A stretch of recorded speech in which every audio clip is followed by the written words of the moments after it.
Hola, muy buenas noches, amigos de Endo Buenas Notas. Les damos la bienvenida a esta espectacular charla que nos va a brindar el doctor Juan Miraglia desde España, Málaga. Vamos a presentar un poco su currículum. Él nos va a hablar sobre retratamiento en endodoncia. Bueno, para explicarles y contarles un poco lo que es todo el currículum de Juan, él estudió y se licenció en odontología en la Universidad Europea de Madrid. Hizo varias estancias clínicas y cursos de posgrado en endodoncia en la Universidad de El Salvador, Buenos Aires. Realizó su máster en endodoncia avanzada oficial de la Universidad Europea de Madrid. Es profesor del máster de endodoncia microscópica y cirugía apical de la Universidad Rey Juan Carlos, del cual tuve el honor de ser alumna de él. Es miembro internacional de la Asociación Americana de Endodoncia, miembro titular de la Asociación Española de Endodoncia, miembro numerario de la Sociedad Española de Odontología Conservadora, autor y coautor de varios artículos publicados a nivel nacional e internacional en endodoncia, opinion leader de Dentsply Sirona, opinion leader de SAIS y práctica privada en endodoncia microscópica y cirugía apical, Málaga, España, en su clínica que queda en Torremolinos. Así que muchas gracias, Juan, y bienvenido esta tarde en Latinoamérica, noche en España. Sí, muchas gracias, Marce, por iniciar esta sesión. Mi nombre es Uriel Neftalí y yo los saludo desde Oaxaca, en México. En verdad, muchísimas gracias a todos los compañeros latinoamericanos que se están reuniendo y se están entrando a esta sesión en línea. En verdad, muchísimas gracias. Debemos de reconocer que actualmente toda esta situación nos ha permitido fortalecer amistades, hemos hecho nuevos amigos, compañeros y todos somos muy buenos endoamigos. El motivo de estas sesiones es mantenernos actualizados, buscar el aprendizaje continuamente y fortalecer precisamente toda esa colectividad a lo largo de todo el continente. El día de hoy tenemos el honor de contar con el doctor Juan Miraglia, que ya leyeron su espectacular currículum, así que realmente la charla del día de hoy, que es segunda intervención al sistema de conductos radicular, retratamiento endodóntico, que va a estar a cargo del doctor Juan. Por favor, doctor Juan, siéntase contento y con toda la libertad de poder explicar y explayarse en todo el contenido que usted tenga. Muchísimas gracias. A todos los participantes que van a estar en la transmisión, están invitados a dejar sus preguntas para que el doctor pueda responder todas ellas al terminar esta sesión. Doctor Juan, sea bienvenido y puede compartir su pantalla. Buenas noches a todos. Bueno, buenas tardes a Latinoamérica. ¿Me estáis viendo ahora la pantalla y se me escucha? ¿Todo bien? ¿Nef? ¿Perfecto? Sí, sí. Vale. Bueno, lo primero de todo, el placer es mío. Si es vuestro, me alegro, pero es mío por haberme invitado a la Casa de la Endodoncia Latinoamericana, como el eslogan que estábamos viendo ahora en el título. Para los que no me conocen, soy latinoamericano, argentino, afincado en España ya hace muchos años. Mi formación odontológica fue en la Universidad Europea de Madrid y mi cuna endodóntica fue precisamente de donde soy, en Buenos Aires, Argentina, ¿no? Entonces, para mí es un placer y quiero aprovechar, Nef, Marce y toda la comunidad de Endo Buenas Notas, felicitaros por la gran iniciativa y por entretenernos tanto durante la pandemia y el encierro que hemos sufrido durante el año 2020. Y bueno, muy feliz de estar esta noche en España y este mediodía o tarde en Latinoamérica compartiendo con vosotros esta sesión, que aunque no os conozco, entre amigos. Todas las preguntas que queráis, al final, como hemos quedado en un principio, estoy dispuesto a solucionarlas. Aquí, sábado 10 de la noche, no tengo ningún tipo de plan para después, con lo cual estoy a vuestra completa disposición. Mirar el título, segunda intervención al sistema de conductos, retratamiento endodóntico. La pregunta es, ¿por qué segunda intervención? ¿Por qué no a la primera no funciona la endodoncia? Por tanto, quería pedirles que por favor sean pacientes y no esperen que empiece a hablar de cómo hacer el retratamiento, sino lo que es clave, ¿por qué hacemos tantos retratamientos? Algo está fallando. Posiblemente, si la endodoncia se hiciera bien de primera intención, yo no estaría aquí hoy con vosotros hablando de retratamiento. Bueno, no estaría con vosotros o estaría, pero hablando de otra cosa de la endodoncia, no de un retratamiento, que no deja de ser el fracaso de la primera intervención. Entonces, quiero un poco hablar del porqué de todo esto, ¿no? ¿Existen en los libros de medicina capítulos, como los hay en los libros de endodoncia, que hablen del fracaso de la primera intervención? En urología, cardiología, nefrología. En endodoncia, en todos los libros hay capítulos de retratamiento. De hecho, hay libros exclusivamente de retratamiento endodóntico. ¿Qué está pasando? Pues vamos a ver un poco el porqué para saber luego del porqué cómo solucionar ese inconveniente, ¿no? Bueno, muchas gracias, Marce, por tu presentación. Quiero ahora acercarme un poco más a vosotros, sin extenderme mucho. Marce me conoce, soy un poco charlatán y al no haber límite horario en esta conferencia, puedo llegar a extenderme, pero bueno, os adelanto que la he preparado como para hablar aproximadamente 1 hora, ¿vale? Entonces tengo aquí el reloj a mano. Si me extiendo un poco más, tampoco tengo entendido que pasa nada, ¿no? Pero una leve introducción a lo que ha sido mi vida.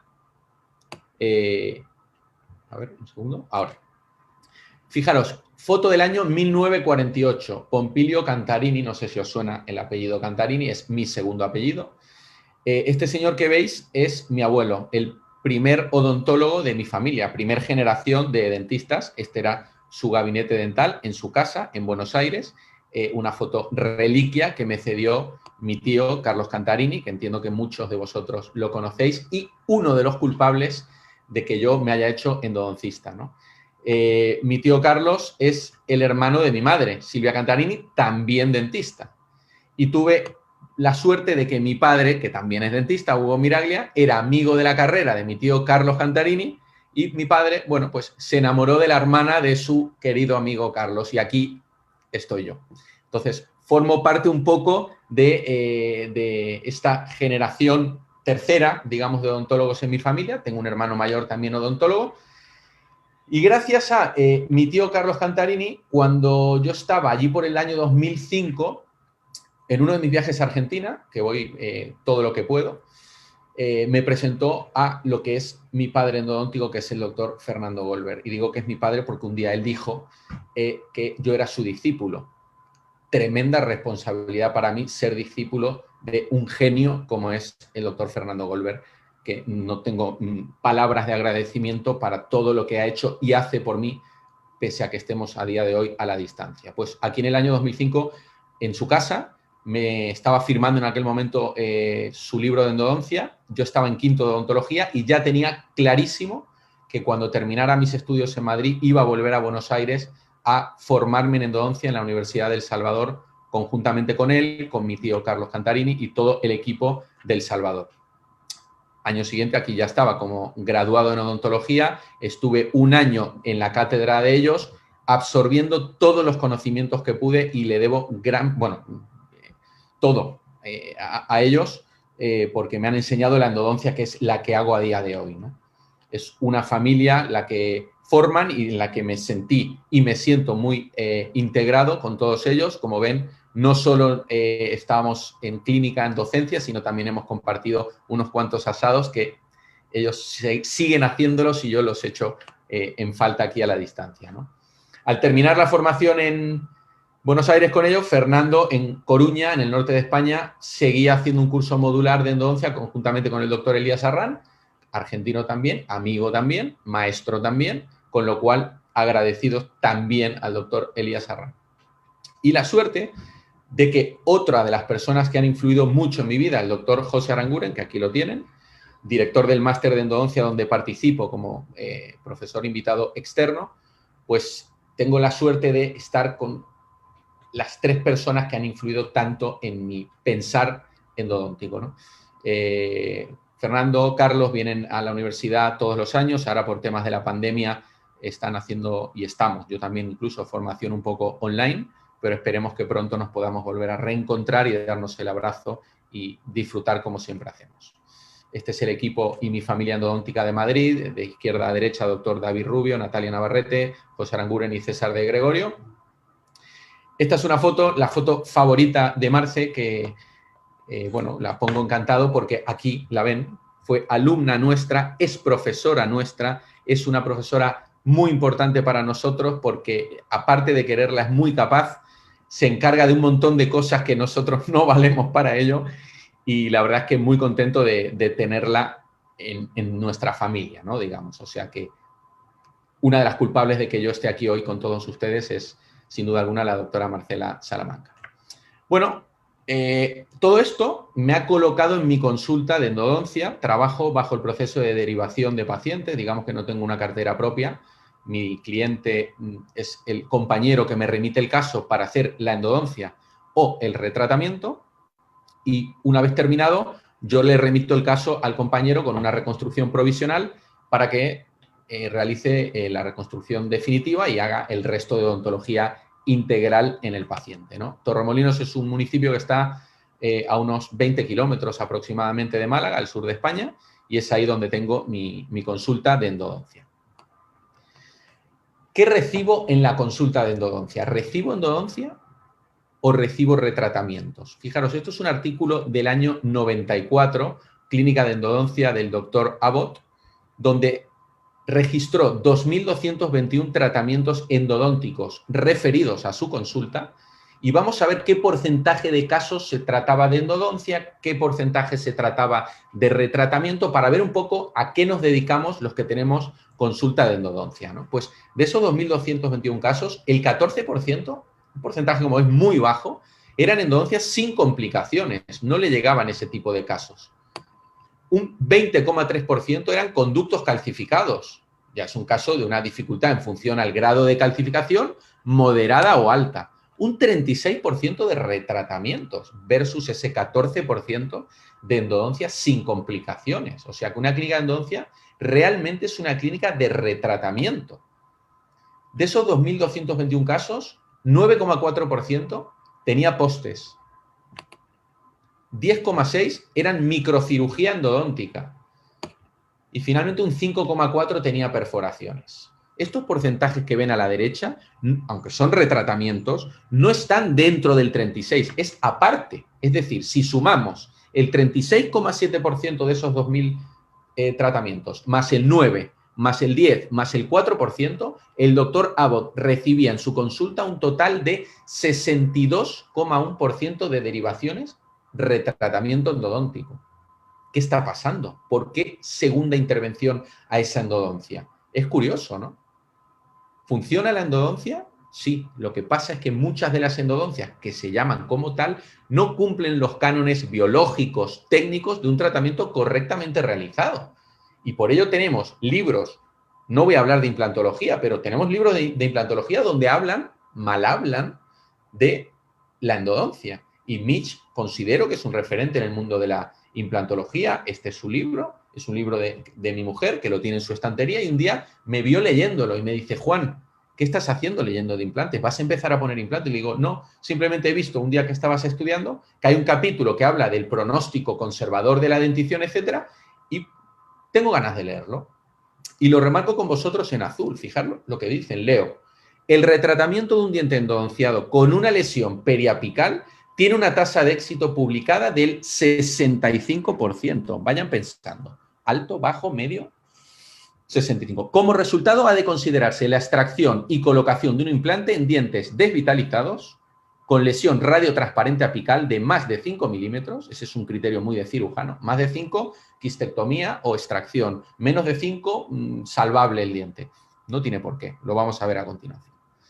Más de 5 milímetros que no se resuelven o en retratamiento endodóntico cuando existe una lesión periapical. Es decir, para muchos de los cirujanos, cuando hay un diente endodonciado con lesión, ya no se hace retratamiento, va directamente a extracción. Pongo un ejemplo. Diente endodonciado con patología apical, ¿debe ir a extracción? Es que la comparación no es justa, porque muchas veces se compara un diente versus un implante. El diente tiene unos años, los años del paciente, un tratamiento deficiente en la mayoría de las ocasiones, por eso hay patología apical, como ven en este premolar. Entonces, el implante es nuevo. El diente tiene mejor pronóstico a medida que pasan los años, un diente con un retratamiento con área apical, porque con el tiempo forma hueso. El implante, el mejor momento, ¿saben cuál es? Cuando se coloca, porque es cuando el hueso está intacto. A medida que pasan los años, el implante puede llegar a perder hueso por la periimplantitis y porque el implante no tiene ligamento periodontal. El ligamento periodontal es lo que mantiene la cresta ósea en su nivel. El implante, al no tener ligamento periodontal, la cresta empieza a bajar. Ese concepto me enseñó Fernando Goldberg. No solo se trata de ver el periápice y la lesión, sino la altura de la cresta. ¿Qué pasa con los implantes a los 10 años? Los dientes mantienen la cresta porque tienen ligamento periodontal. El implante no la mantiene en gran parte de los casos. Y no lo digo yo. El implante con los años pierde hueso y el diente con los años, cuando hay patología apical, ganamos hueso siempre y cuando hagamos un buen tratamiento endodóntico o un buen retratamiento. Y no estoy en contra de los implantes. El implante es el mejor sustituto para la ausencia, pero no es un buen sustituto para el diente. Luchemos por el diente. ¿Por qué vamos a quitar dientes? Porque tengan un área apical. Fijaros lo que dicen los periodoncistas. Ahí abajo tenéis la bibliografía. No digo nada bajo mi punto de vista, sino siempre infundando en la literatura. Zisman, Hayes, Journal Clinical Periodontology, Journal of Periodontology. El 80% de los implantes tienen periimplantitis a los 5 o 10 años. Porque el implante coloniza mayor cantidad de bacterias que el diente. Requiere un seguimiento de por vida, cosa que el diente no tanto. Una limpieza anual. El implante es muy importante, el seguimiento. Entramos en otro escenario. Entonces, mucho cuidado. Lesiones apicales de más de 5 milímetros, decía el libro de Misch, requieren la extracción dental y la colocación de un implante. Fíjense este 47, un área apical enorme, perirradicular, de hecho, no área apical. Es peri, va de coronal a tercio medio a tercio apical y es envolvente. Este molar tenía movilidad grado 2. Sondaje puntual. ¿Es patognomónico el sondaje puntual de fisura? No, es uno de los signos de fisura radicular. Pero el sondaje puntual no quiere decir que el diente sea una fisura en el 100% de los casos. Hay que hacer un estudio clínico y radiográfico de cada caso. Aquí tenemos una reconstrucción bastante profunda, invadiendo casi la cámara pulpar y los túbulos dentinarios, vía filtración bacteriana, se han contaminado y hay una necrosis de larga evolución y como consecuencia una patología perirradicular, como ven. Un cirujano lo quita y pone un implante, pero a ver, ¿quién pone un implante con esa pérdida ósea? Es un dilema, ¿no? Y si salvamos el diente, ¿qué ocurre? Vamos a hacer una endodoncia. Esta es la endodoncia en una sesión, 2 conductos en mesial, un conducto distal, y para mí, todos los casos que voy a enseñar hoy y todos los casos que pretendo siempre enseñar, tienen que tener un control radiográfico a distancia. Si no sabemos lo que pasó después, por muy bonita que sea la endodoncia, yo no vengo a enseñar endodoncias bonitas, vengo a enseñar endodoncias y el qué pasó después. Es fundamental para justificar el por qué salvar dientes. Pues en tan solo 8 meses, fijaros, la resolución del proceso infeccioso. No hay movilidad, se ha regenerado totalmente el hueso. Es cierto que el grado de formación ósea depende de la actividad de los osteoblastos y es individual de cada paciente. Pacientes jóvenes tienden a formar hueso con mayor rapidez que pacientes adultos o ancianos. No quiere decir que en 8 meses todos los casos vayan a cicatrizar, pero con que vaya la lesión reduciendo quiere decir que ya va en camino a la cicatrización total. Con sobreobturación.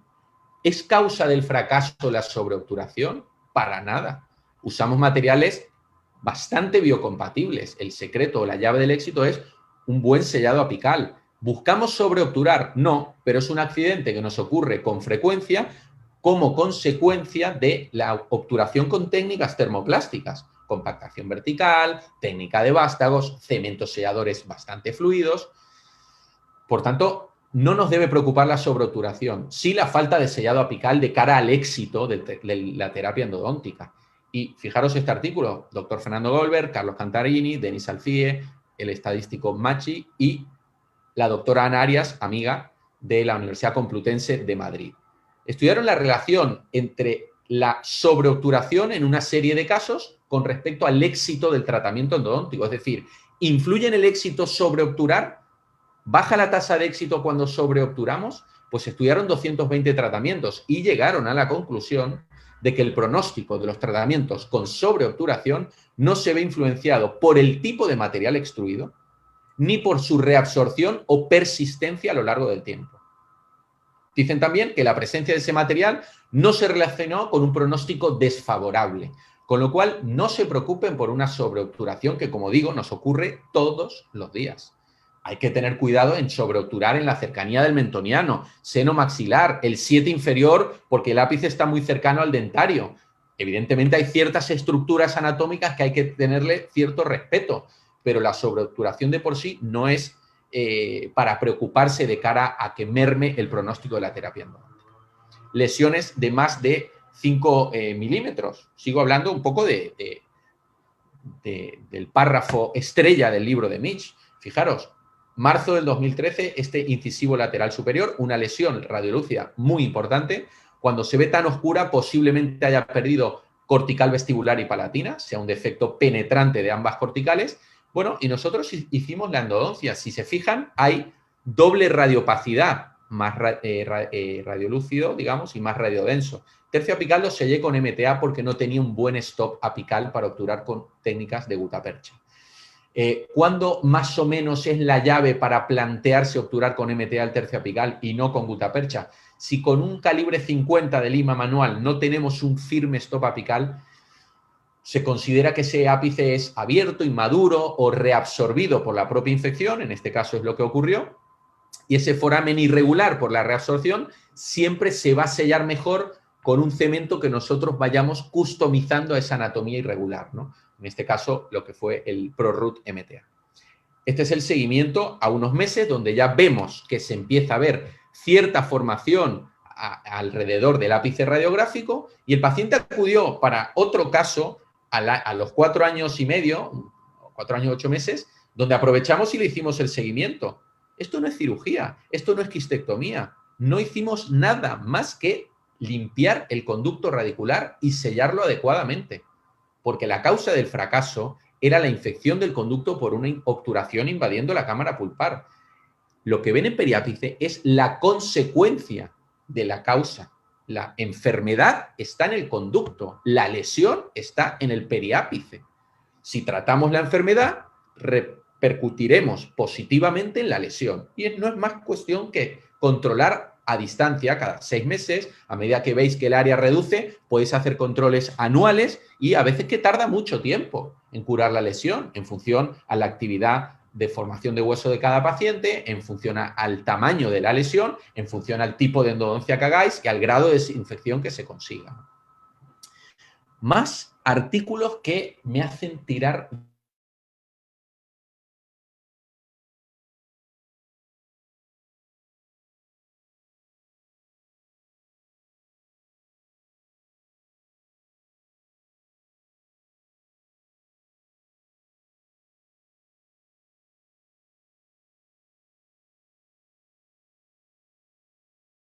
la endodoncia. Marce me ha escrito, a ver si hay algún problema. Listo, doctor Juan. Bien, ahora, vale, no, estoy pendiente del móvil por si acaso. ¿Se escucha, verdad? Perfecto, todo bien. Vale, perfecto. Bien, hablaba de la revista Láser, hace un compendio de las distintas especialidades y dentro de ellas habla de la endodoncia y vuelvo a leer con vosotros. El concepto del tratamiento de conductos para los que escriben la revista es una técnica que engloba el conjunto de técnicas para la prevención y tratamiento de las enfermedades pulpares. Se considera una técnica de dificultad media-alta, gracias, que fracasa en el 50% de los casos. Hago un silencio. En el 50% de los casos hacemos 10 y 5 van a extracción, según los autores de esta revista. Lo que implica la necesidad de realizar la extracción de la pieza. Falacia. 50% de los casos. Todos los que hacemos endodoncia somos, por tanto, unos fracasados. Marcela Salamanca, Nef, yo. Vengo a hablar del retratamiento porque ha fracasado la endodoncia. Por tanto, la endodoncia es un fracaso de técnica. No. Ha fracasado una mala endodoncia. Mal llamada endodoncia a eso que se ha hecho y lo vamos a ir viendo, ¿no? Por tanto, tenemos casos de patología en tercio medio, como este, premolar superior, que llegó a la consulta en julio del 2020. El referidor nos lo remitió por sospecha fractura radicular, porque cuando el área está ubicada a ese nivel, podría tratarse de una fractura, una fisura. Bueno, hay que hacer una buena historia clínica. En este caso veíamos que era una obturación inexistente, filtración bacteriana y, bueno, decidimos hacer el tratamiento endodóntico y hay 2 conductos laterales que están alimentando a esa lesión. Por tanto, mucho cuidado con hacer extracciones en este tipo de casos. Recordar que la filtración es coronoapical, la filtración bacteriana. Y asumiendo que hay ramificaciones en gran parte de los sistemas de conductos, la bacteria va a llegar antes al foramen lateral que al apical. Por tanto, puede haber muchas veces patología lateroradicular, como vemos en el preoperatorio, y no haber todavía dado tiempo a ver patología apical. Y aquí tenemos el caso, y tenemos la evolución al año y un mes, donde ha habido curación del área lateral distal y lateral amesial. Más casos, 50% de fracasos según el libro. Enero del 2008, este premolar superior, posoperatorio inmediato, y tenemos una revisión a 10 años. 10 años. ¿Cómo estaría un implante si lo hubieran quitado? Pues a lo mejor ya se empiezan a exponer las espiras, y la estética, y la colonización bacteriana. Es otro escenario el del implante. Para mí, salvar dientes es una forma de postergar la colocación del implante. No quiere decir que lo que hagamos, nada en ciencia va a ser para toda la vida. Hay pacientes que nos exigen una garantía de por vida. No se trata de eso. Se trata de postergar la vida del diente para postergar la colocación del implante. Estamos hablando de un control a 10 años. Es mucho tiempo de seguimiento. ¿Qué estamos haciendo nosotros en la consulta? En noviembre del 2008 le dije a Eva, mi auxiliar, Eva, vamos a contabilizar los últimos 100 casos que vinieron a la consulta. Quiero saber cuántos fueron endodoncia y cuántos fueron retratamientos. Y aquí ven la plantilla que me hizo ella. De los últimos 100 casos, en noviembre del 2018, 46 fueron endodoncia y 54 retratamiento. Y dentro de ello, lo que más hacemos es molares superior, seguido del molar inferior, mucho incisivo superior. Aquí está incluido la microcirugía apical del incisivo, que hago mucha, porque es retratamiento quirúrgico. En vez de acceder vía cámara pulpar, accedemos para sellar vía gingival, a través de un bisturí. Con lo cual, no deja de ser un retratamiento. Noviembre del 2018, un 54% de retratamiento hacíamos. El artículo de Abbott en Australia hablaba de que un 62%, creo recordar, era en retratamiento, lo que le referían a su consulta. Quise hacer la misma prueba poco tiempo después, en mayo. 67% de lo que me remiten a la consulta son retratamientos, de los cuales sigo haciendo lo que más, molares y mucho incisivo superior en microcirugía apical. Entonces, la pregunta es clara. Antes de hablar de cómo, como os decía, es ¿por qué hay tanto retratamiento? Si la endodoncia tiene un alto porcentaje de éxito, la bien ejecutada. El problema es que a nivel internacional se hace mala endodoncia. Quiero agradecer esta diapositiva a Carlos Cantarini y a Fernando Golver, porque es una revisión que han hecho de distintas publicaciones, como ven, sobre 600 tratamientos, 3.383, 1.290, y ver cuántos de ellos eran adecuados y cuántos deficientes. Los deficientes están en rojo, habría que ponerlo hasta parpadeando. Argentina, Suecia, Brasil, Suiza, Francia, se hace muy mala endodoncia. Por ello hay tanto retratamiento. ¿Y en España cómo estamos? ¿También mal? El doctor Juan José Segura Egea, de la Universidad de Sevilla, compañero nuestro, pues en el año 2004 publicó en el International Endodontic Journal sobre 93 tratamientos de endodoncia, el 66% eran deficientes. Entonces, en ese 66% estamos los especialistas recibiendo derivaciones de tratamiento endodóntico.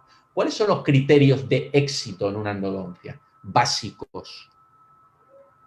La longitud de la obturación con respecto al ápice radiográfico. International Endodontic Journal se asocia a patología apical en dientes que presentan el material de obturación endodóntica corta con respecto a la constricción, que estudios histológicos hablan que de la constricción está entre 0,5 y 1 milímetro del ápice radiográfico. Esa sería un poco la referencia. Entonces, si hacemos endodoncias que nos van a quedar más cortas de ese nivel, el diente va a ser candidato al retratamiento futuro. Entonces, hagamos hincapié en hacer una buena endodoncia. El caso de la izquierda, o la ilustración, mejor dicho, de la izquierda, no es una buena obturación endodóntica, corta, falta sellado a nivel del tercio apical, a nivel del tercio medio, va a haber filtración bacteriana. La imagen de la derecha es un caso muy distinto donde sería más raro encontrarnos con un retratamiento el día de mañana.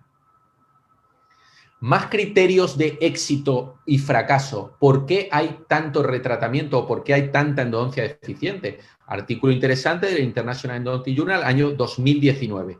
Sobre un tamaño muestral importante, 2.294 dientes endodonciados, observaron que la patología apical de estos dientes fue hasta 6 veces mayor en los casos donde había conductos sin tratar dentro de la endodoncia. Con lo cual, tanta tecnología, tantos sistemas de instrumentación que salen al mercado, tantos cementos biocerámicos, tanto CBCT. ¿Y qué pasa con la biología? Hay consultas que están plagadas de tecnología y no saben que el incisivo inferior puede tener en un porcentaje muy alto de casos 2 conductos radiculares. ¿De qué me sirve tener la mejor lima del mercado, el mejor cemento, microscopio, si no sé la anatomía endodóntica? Conductos omitidos se asocia muchísimo con el fracaso endodóntico.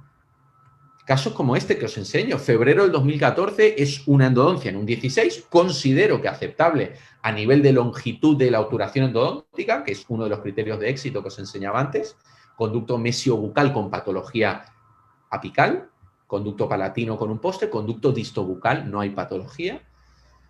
Entonces, ¿qué está ocurriendo aquí? Es fundamental cuando hagamos retratamiento saber por qué ha fracasado, qué ocurre en la raíz mesiobucal, que en gran porcentaje de casos, estudiadísimo en la literatura, tiene 2 conductos y en la mayoría de veces no se localiza ese cuarto conducto, el segundo de la mesiobucal, y por ello da patología con el tiempo.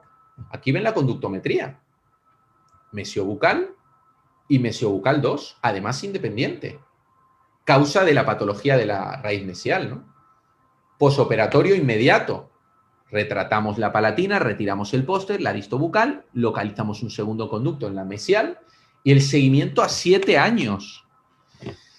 Curación. Paciente asintomático. Diente en función. La cresta ósea está en su sitio. Son 7 años, es mucho tiempo. O sea, que no se trata de, como decía Mitch o en el artículo de la revista Láser, 65% de fracaso y 50% de fracaso respectivamente, ni mucho menos. Estoy enseñando ya bibliografía de revistas de impacto. International Endodontic Journal, Journal of Endodontics, Triple Oral. Y eso lo sumo a mi clínica, a qué es lo que estoy haciendo en el día a día. Bueno, pues Soma, año 2009, sobre 30 molares superiores, hizo un estudio anatómico y llegó a la conclusión de que la raíz mesial tenía un segundo conducto hasta en un 80% de casos. Claro, la raíz mesial es muy amplia, si hacemos una sección transversal, muy amplia en sentido palatino-bucal. Y al ser tan amplia o acintada, hay 2 conductos, el mesiobucal hacia vestibular y el mesiopalatino hacia palatino, que lo tenemos aquí reflejado, mesiobucal y mesiopalatino. Muchas veces independiente. En el artículo de Soma está en un 42% de casos, que tiene un foramen independiente. Por tanto, dejarse olvidado el cuarto conducto es igual de grave que dejarse olvidado el palatino o el distobucal. Son conductos independientes hasta en un 42% de casos. Y comunicación entre el mesiobucal y mesiobucal 2 en el 100%. Estudiado en diafanizaciones, en micro-CT, comunicaciones que son a todo nivel, tercio coronal, conductos recurrentes, tercio medio, tercio apical, deltas apicales. Es un sistema de conductos, no hablamos de conducto, hablamos de un sistema muy complejo que hay que intentar desinfectar con los irrigantes y sellar de la mejor forma posible. La escuela portuguesa hablan también de la relevancia del conducto omitido en la terapia endodóntica primaria, y llegan a la conclusión de que en la raíz mesiobucal del molar superior, cuando el segundo conducto está omitido, se encuentra muy relacionada con la patología apical.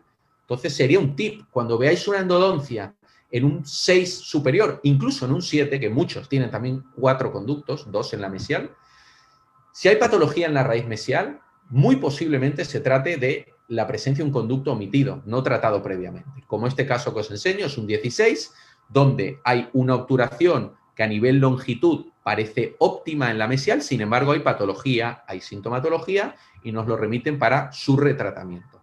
Le hacemos un estudio clínico, un estudio radiográfico, hacemos un CBCT para diagnosticar y tener un poco más una visión tridimensional de qué es lo que puede estar pasando y fíjense aquí en la zona axial, mesiobucal, y ¿qué ven aquí? Ese punto es un cuarto conducto no tratado. Por tanto, eso no debería denominarse endodoncia, porque no es una endodoncia completa.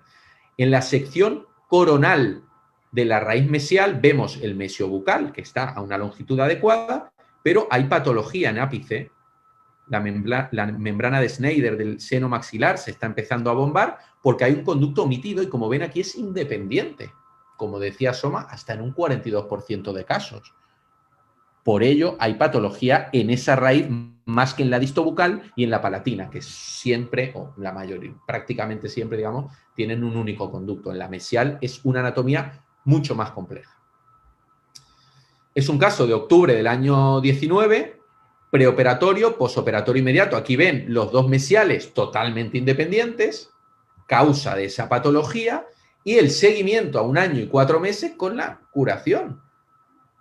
No he curado yo, he puesto los medios a este molar de desinfección, de sellado tridimensional y de biología en general para que haya una reparación apical y disminución de la sintomatología. ¿Dónde está ese cuarto conducto? Porque más que con qué, me interesa saber cómo y dónde buscarlo. Hay puntas ultrasónicas específicas, como esta que ven, que es la que utilizo yo, la Star X número 2 y la 3 también, la uso bastante, pero más que la punta en sí, me importa que sepan dónde hay que buscar ese cuarto conducto, que está en el 6 superior, presente siempre en un porcentaje altísimo y en un porcentaje muy alto también en el 7 superior, ¿no?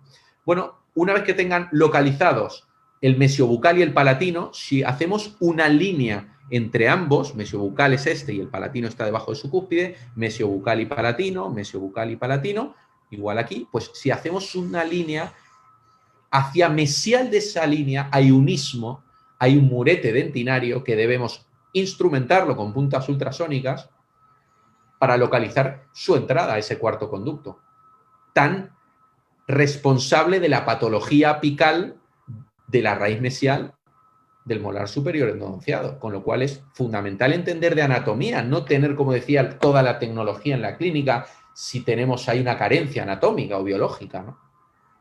La anatomía es muy complicada, no solo en los molares superiores. Fíjense este molar inferior, octubre del año 2019, 2 conductos mesiales, un conducto distal, obturado a nivel longitud radiográfica correcta, pero hay patología apical. Cuando vean una imagen apical en una raíz bien obturada endodónticamente, piensen 2 cosas. La primera, el nivel de desinfección ha sido deficiente por mucha buena longitud de la obturación endodóntica, por ello ha habido una patología apical posterior, o hay un conducto omitido en esa raíz. Esas son las 2 causas de esa patología. O que no haya conductos omitidos, pero no se ha desinfectado lo suficiente, no se ha usado dique de goma, no se ha usado hipoclorito sódico, no se ha activado el irrigante, por ejemplo, o que se ha desinfectado bien, pero hay un conducto omitido. En este caso era lo que ocurría. CBCT, corte axial, raíz distal, distolingual sería este, que es el que está tratado, y distovestibular sin tratamiento. Corte coronal de la raíz distal. Ese conducto distobucal era totalmente independiente.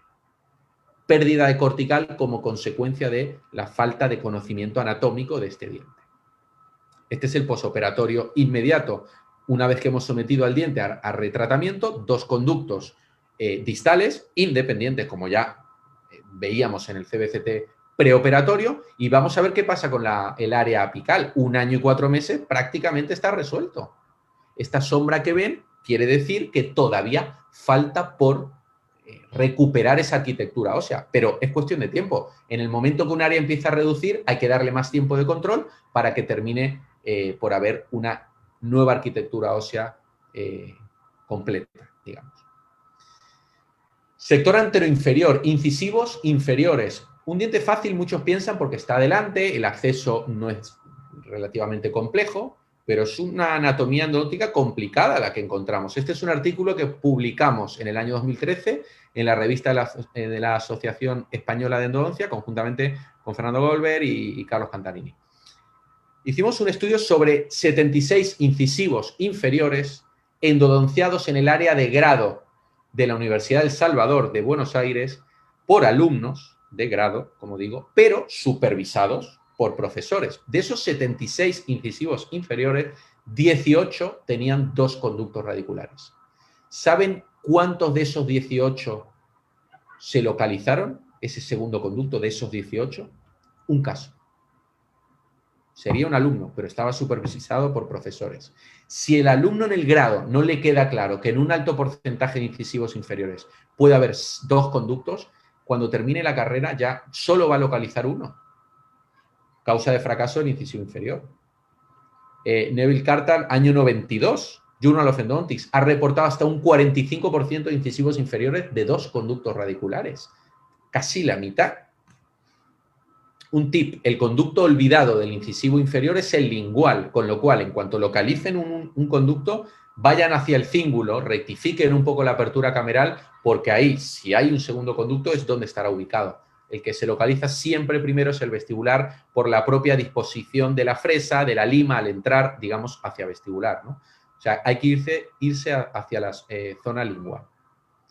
Marzo del 2012, patología en este incisivo inferior por una reconstrucción invadiendo cámara pulpar. Ahí vemos los 2 conductos. Para verlos hay que hacer una proyección radiográfica no solo de ortorradial, sino irnos a distal o a mesial para tener una realidad un poco más tridimensional. Siempre ver un diente de perfil te ofrece una información muy superior o distinta por lo menos a verlo de frente.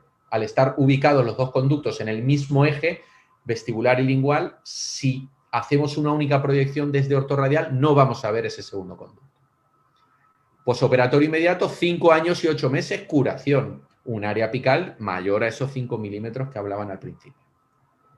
Causa de fracaso en este incisivo inferior, no solo que no hay una obturación endodóntica con una tridimensionalidad, porque se ve que hay un único cono de gutapercha y espacios, hay filtración coronal, está extendido el cono de gutapercha, demasiado fino para hacer un buen sellado de ese foramen. Como consecuencia de todo esto, patología perirradicular con pérdida incluso de parte de la cresta mesial de este incisivo.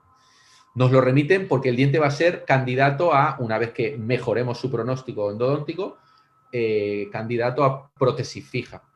Nosotros hacemos el retratamiento, este es el posoperatorio desde ortorradial, pero siempre, como digo, recomiendo hacer una perspectiva de mesial o distal para ver una realidad muy distinta, ¿no? Como ven aquí, 2 conductos que emergen en un único foramen apical. Y vamos a ver qué ocurre con toda esta área ocasionada por una endodoncia deficiente. Pues un control a 4 años con la completa resolución y el diente en función con el puente colocado. Por tanto, esto no es una endodoncia, esto es un intento de una endodoncia, pero no ha funcionado, faltaba un conducto, faltaba sellado y como consecuencia, área apical. Es así, o sea, la biología depende en gran parte del clínico, no podemos pedir que esta endodoncia funcione. Fíjense, este 33 y este 34, sobre todo me interesa más el 33, nos lo remiten para valorar causa del área apical, sintomatología, fístula, etc. La endodoncia a mí me parece muy aceptable. Se nota que se ha instrumentado de forma rotatoria porque tiene una conicidad un poco mayor que la instrumentación manual, una muy buena calidad de obturación endodóntica, no solo a nivel longitud, sino a nivel tercio coronal, tercio medio, veo que es una buena conformación, un buen sellado. Sin embargo, hay patología. Podríamos sacar una radiografía de distorradial o mesiorradial o un CBCT preoperatorio. Corte axial, estamos viendo conducto sin tratar como causa de ese fracaso endodóntico. Algo que parece muy bien, la periapical es una realidad bidimensional sobre algo que tiene 3 dimensiones. El CBCT nos ayuda mucho. Tip, igual que en el incisivo inferior, cuando hay un conducto omitido en el canino, es también el lingual. Cuando hay un conducto omitido también en el premolar, es el lingual. Es decir, el sector anteroinferior, cuando hay un conducto sin tratar en esa endodoncia, prácticamente siempre es el conducto lingual. Con lo cual hay que dirigir un poco el retratamiento hacia repetir el conducto maltratado y hacia la localización del conducto omitido. Corte sagital del mismo caso, vemos que el conducto al final emergía por un único foramen, aquí vemos la patología apical. Febrero del 2020, posoperatorio inmediato, ya tenemos 2 conductos, ya, esto es otro tipo de tratamiento, año y medio curación, también del premolar, que tenía una longitud de trabajo óptima, un poco extruido el cono, pero había un delta apical sin sellar y con el tiempo pues ha curado no solo el canino, sino también el premolar. Esto es endodoncia. No es mi endodoncia, es la endodoncia que está al alcance de todos los que sepan que el canino puede tener dos conductos y que sepan diagnosticar que este canino, pese a que radiográficamente en 2 dimensiones parecía óptimo, tenía un conducto sin tratar. Por tanto, no era una endodoncia, era una media endodoncia, por así decirlo.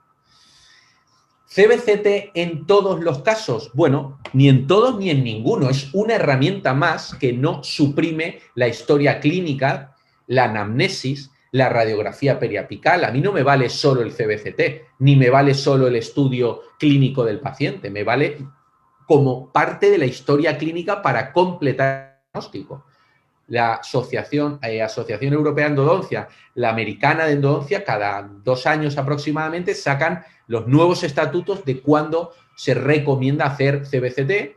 El de la Sociedad Europea de Endodoncia, Patel, mi compañero Fran Abella de la UIC, pues están ahora mismo hablando de que en retratamientos, en gran parte de casos, hay tal dificultad por resolver que se recomienda sacar CBCT preoperatorio. Nos da muchísima información. Como ven, nos dice si hay algún conducto omitido, si hay algún tipo de perforación no visible, algún instrumento fracturado.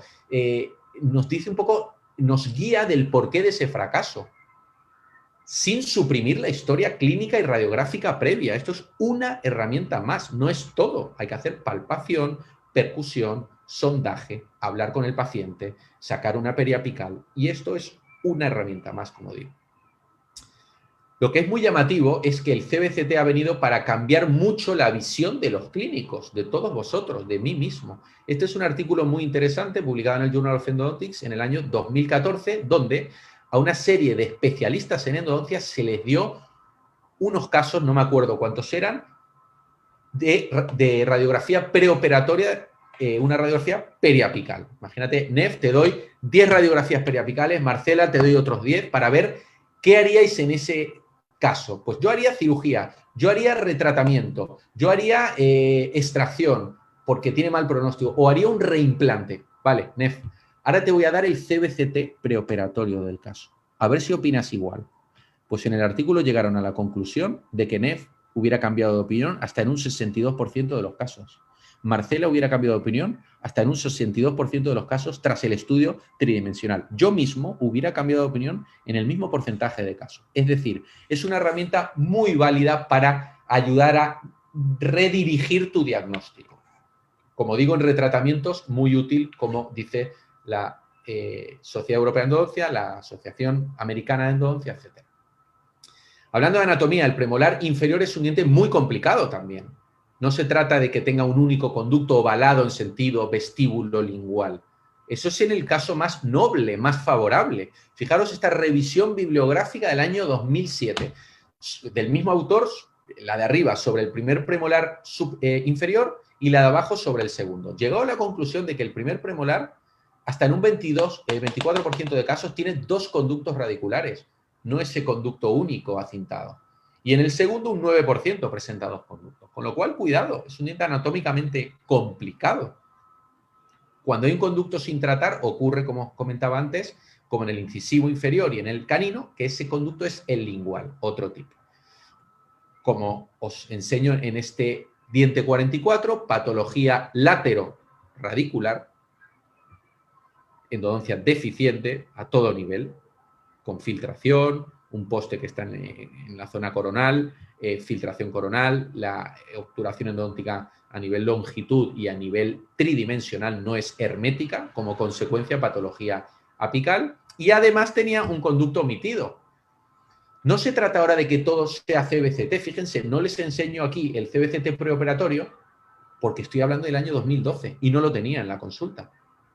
Pero si sé que el premolar inferior en un porcentaje importante de casos puede tener 2 conductos o más, yo ya sé que en la radiografía preoperatoria no solo haré una proyección ortorradial, sino que me haré otra mesial, otra distal, para ver qué es lo que puede estar pasando en este caso. ¿Qué es lo que hice aquí? Sabía que había un conducto omitido desde el principio. El conducto omitido era el lingual. ¿Por qué la patología está más lateral que apical? Porque el foramen, mírenlo, es lateral, con lo cual la topografía del área apical me va a indicar un poco la posible salida de ese foramen. Si el área está en tercio medio, como veíamos algún premolar antes, posiblemente haya un conducto lateral contaminado a ese nivel. Hay que irrigar pensando en esa pared, hay que obturar pensando en esa pared. Control radiográfico a los 3 años. Curación, claro. No había un conducto tratado, hemos retratado el que no estaba bien tratado y hemos localizado el lingual. O este conducto y medio que ven, patología apical nuevamente. Cuando hay 3 conductos en el premolar inferior, que los hay también, se ubican 2 en la cara vestibular y 1 en la cara lingual de esa apertura cameral. Por tanto, esa apertura, en vez de ser ovalada en sentido linguobucal, debe ser ovalada, pero de base mayor vestibular para esa localización de los 2 conductos vestibulares, que como digo, cuando hay 3 conductos, 2 son vestibulares y 1 es lingual. Endodoncia deficiente, agosto del 2016, esta es la radiografía intraoperatoria con la compactación vertical, postoperatorio inmediato, 3 conductos independientes. Fíjense la dificultad anatómica de este caso, ¿no? En tan solo 7 meses prácticamente está resuelto el área. El fracaso no es endodóntico, es un fracaso terapéutico el que ocurre en los dientes tratados, maltratados endodónticamente. No ha fracasado la endodoncia, ha fracasado el clínico, eso está clarísimo. Porque el porcentaje de éxito de la endodoncia bien realizada, con todos los conductos tratados, bien obturadas como criterios de éxito, por resumir un poco, es altísimo, un 94% de éxito. Funcionan todas las endodoncias prácticamente. ¿Qué ocurre en el retratamiento? ¿Qué porcentaje de éxito obtenemos cuando localizamos conductos y demás? Pues según muchos artículos, un 77. Pueden pensar que es, hombre, no muy bajo, pero bastante más bajo que el tratamiento primario. ¿Por qué? Porque el retratamiento hay una serie de factores que lo dificultan y el clínico que se enfrenta a él debe tener, es una pirámide, debe tener experiencia, debe tener habilidad y debe tener tecnología. Si alguna de las 3 fallan, en estos casos que os enseño en la diapositiva, pues a lo mejor alguien que no tenga experiencia, habilidad o tecnología, o tenga todo, pero le falte tecnología, no pueda sacar esta lima rota o hacer el bypass de la misma. O si alguien no tiene los medios suficientes donde trabaja para sellar una perforación con un silicato cálcico, un MTA, un biodentin, un total fill, pues la perforación no va a curar adecuadamente. Si no hay puntas ultrasónicas en la consulta, no van a poder sacar el póster roscado. Entonces, a medida que tengamos experiencia, tecnología y habilidades, ese porcentaje de éxito del retratamiento se va a acercar mucho, por no decir que va a ser el mismo, que en el tratamiento primario, un 90 y pico % de casos de éxito, siempre que esa pirámide vaya con nosotros, ¿no? Y si no, remitir el caso a un especialista, ¿por qué no? A mí como paciente me gustaría que me pongan en las mejores manos. El retratamiento es complicado y los especialistas, como os enseñaba al principio, hacemos más retratamientos que tratamiento primario. Éxito del retratamiento según un artículo que recomiendo su lectura de Gorni y Gagliani. Sobre 452 dientes, 66,9% de éxito. Todavía más bajo que el 77% que veíamos en la diapositiva de antes. Pero hacen una distinción muy interesante.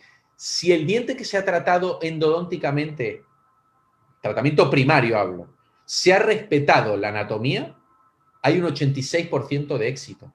Pero si el tratamiento primario no se ha respetado esa anatomía, el porcentaje de éxito decrece hasta un 47. La media del 86 y el 47 es ese 66 que ven arriba. Quiere decir que incluso en el clínico más experimentado, gran parte del pronóstico de su retratamiento va a depender de quién y cómo ha hecho ese tratamiento primario. En esta diapositiva lo van a entender mucho mejor. En este 46 de la derecha no se ha respetado la anatomía de la raíz mesial. Hay un transporte apical, posiblemente una perforación. No se ha seguido la curvatura, posiblemente se han usado instrumentos demasiado gruesos y rígidos, por ello se ha ido transportando ese conducto.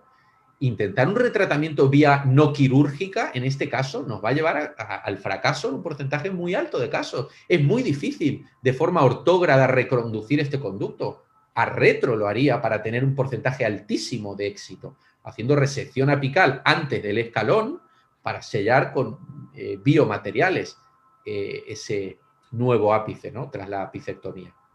Sin embargo, si se ha respetado esa anatomía, aunque no la biología, como el caso que ven a la derecha, pues se trata de retirar la gutapercha y seguir el camino del conducto que no está perjudicado con respecto a lo que era antes de esa endodoncia. Por tanto, vamos a poder llegar a longitud de trabajo. Depende mucho el éxito del retratamiento en función a cómo se ha hecho la endodoncia primaria.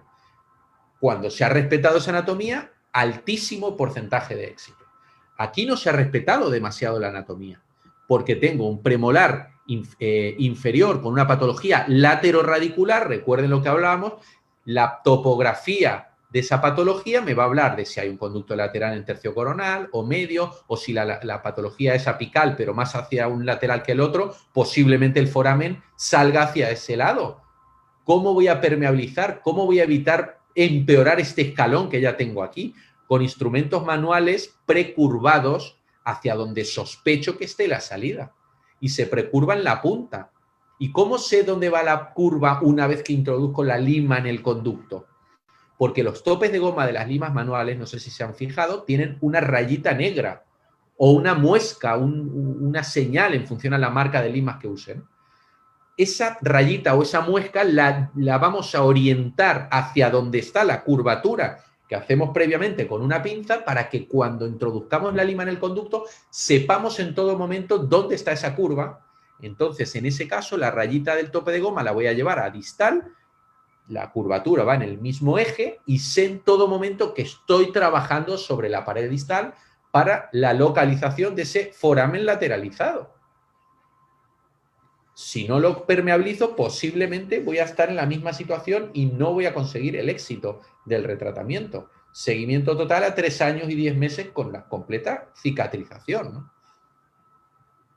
Donde se respeta la anatomía es un retratamiento más noble, no tan complejo a nivel técnico. Nunca es fácil un retratamiento, pero a mí este caso, aunque sea un molar, me estresa menos clínicamente que el premolar que hemos visto antes, donde sé que hay un escalón, que tengo que precurvar el instrumento, que coincide la curva con la rayita del tope de goma, llevarla a esa pared y si no consigo esa permeabilidad, quizá no vaya a funcionar. Sin embargo, aquí se trata de desobturar manual y rotatoriamente y llegar un poco más abajo de lo que se llegó en el tratamiento primario. Y en la revisión al año tenemos la curación. Causa principal de fracaso endodóntico, Ricucci, persistencia de infección intraconducto. En casos donde se han trabajado todos los conductos radiculares, como este, incisivo superior, todos tienen un conducto, a no ser que haya un tipo de anomalía anatómica, ¿no?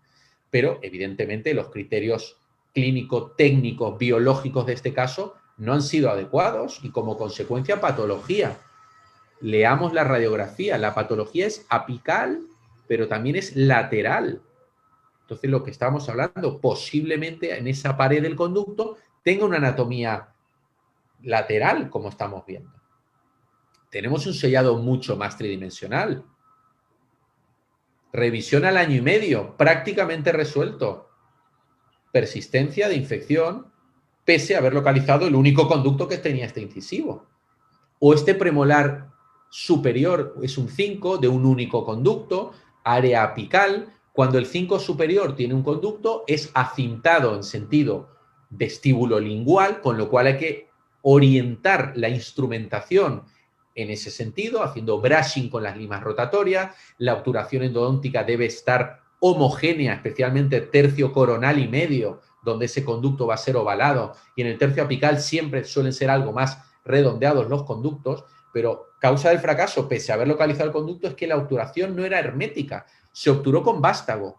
Yo soy usuario de la técnica de vástago, Thermafil o Gutacor, pero aquí el vástago no es una buena técnica, porque la cantidad de gutapercha que hay en el vástago, en el Thermafil o Gutacor, no es suficiente para sellar un conducto tan amplio en tercio coronal y medio.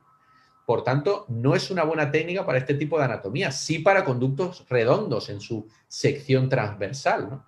Entonces, aquí no ha fracasado por Thermafil, ha fracasado porque no era la técnica adecuada, mal criterio clínico. CBCT preoperatorio, fíjense en el corte axial, donde vemos que la cara palatina era donde estaba el gap. La gutapercha no había llegado a esa cara, como consecuencia, filtración bacteriana a todo nivel. Y en la reconstrucción del corte coronal, vemos que hay toda una anatomía del conducto en la zona palatina sin tratar, como consecuencia, patología apical. También tenemos un conducto lateral, febrero del 2020, posoperatorio inmediato. Me gusta más la longitud de la obturación, me gusta más la tridimensionalidad de la instrumentación y del sellado, y como consecuencia la biología me aplaude, os aplaude cuando hacéis una endodoncia que la respete. La biología quiere que la respetemos. Si la conseguimos, alto porcentaje de éxito.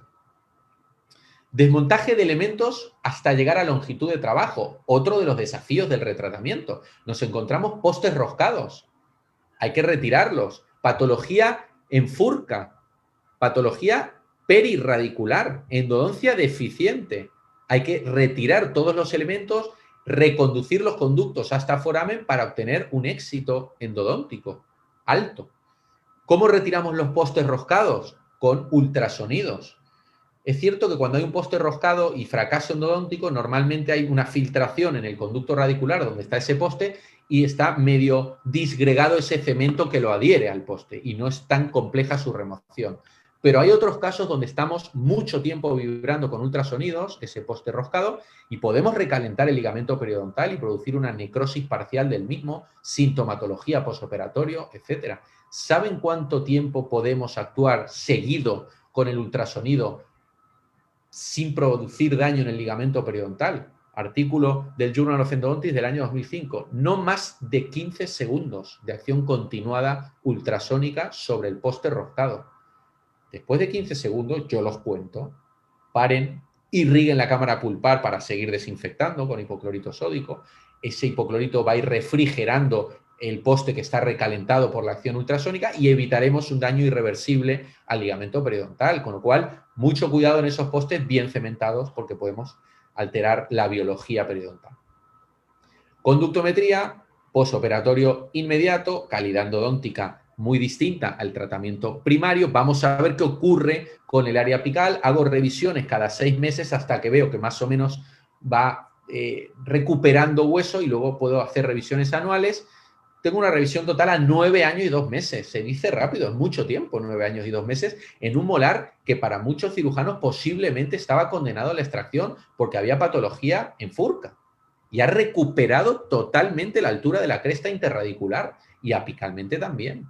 El diente está con su recubrimiento cuspidio, con su reconstrucción, en función. Puntas ultrasónicas para retirar el poste roscado, giro antihorario, porque la configuración de las espiras del poste roscado es para retirarlo en el sentido contrario. Aquí parece que hago giro horario porque estoy con visión indirecta a través del microscopio. Y otro de los desafíos que tenemos una vez que retiramos el poste roscado es que bajo el poste, aquí, os habrá pasado seguro, intentamos introducir una lima manual o rotatoria y tenemos un bloqueo. Ese bloqueo es cemento de adhesión del poste. Debemos ir con ultrasonidos para desbloquear esa zona y caer en gutta percha, que está justo por debajo, y empezar el retratamiento. Enero del 2018, preoperatorio, posoperatorio, un área perirradicular también bastante importante, revisión en un año, prácticamente resuelto el área. Pernos muñones colados.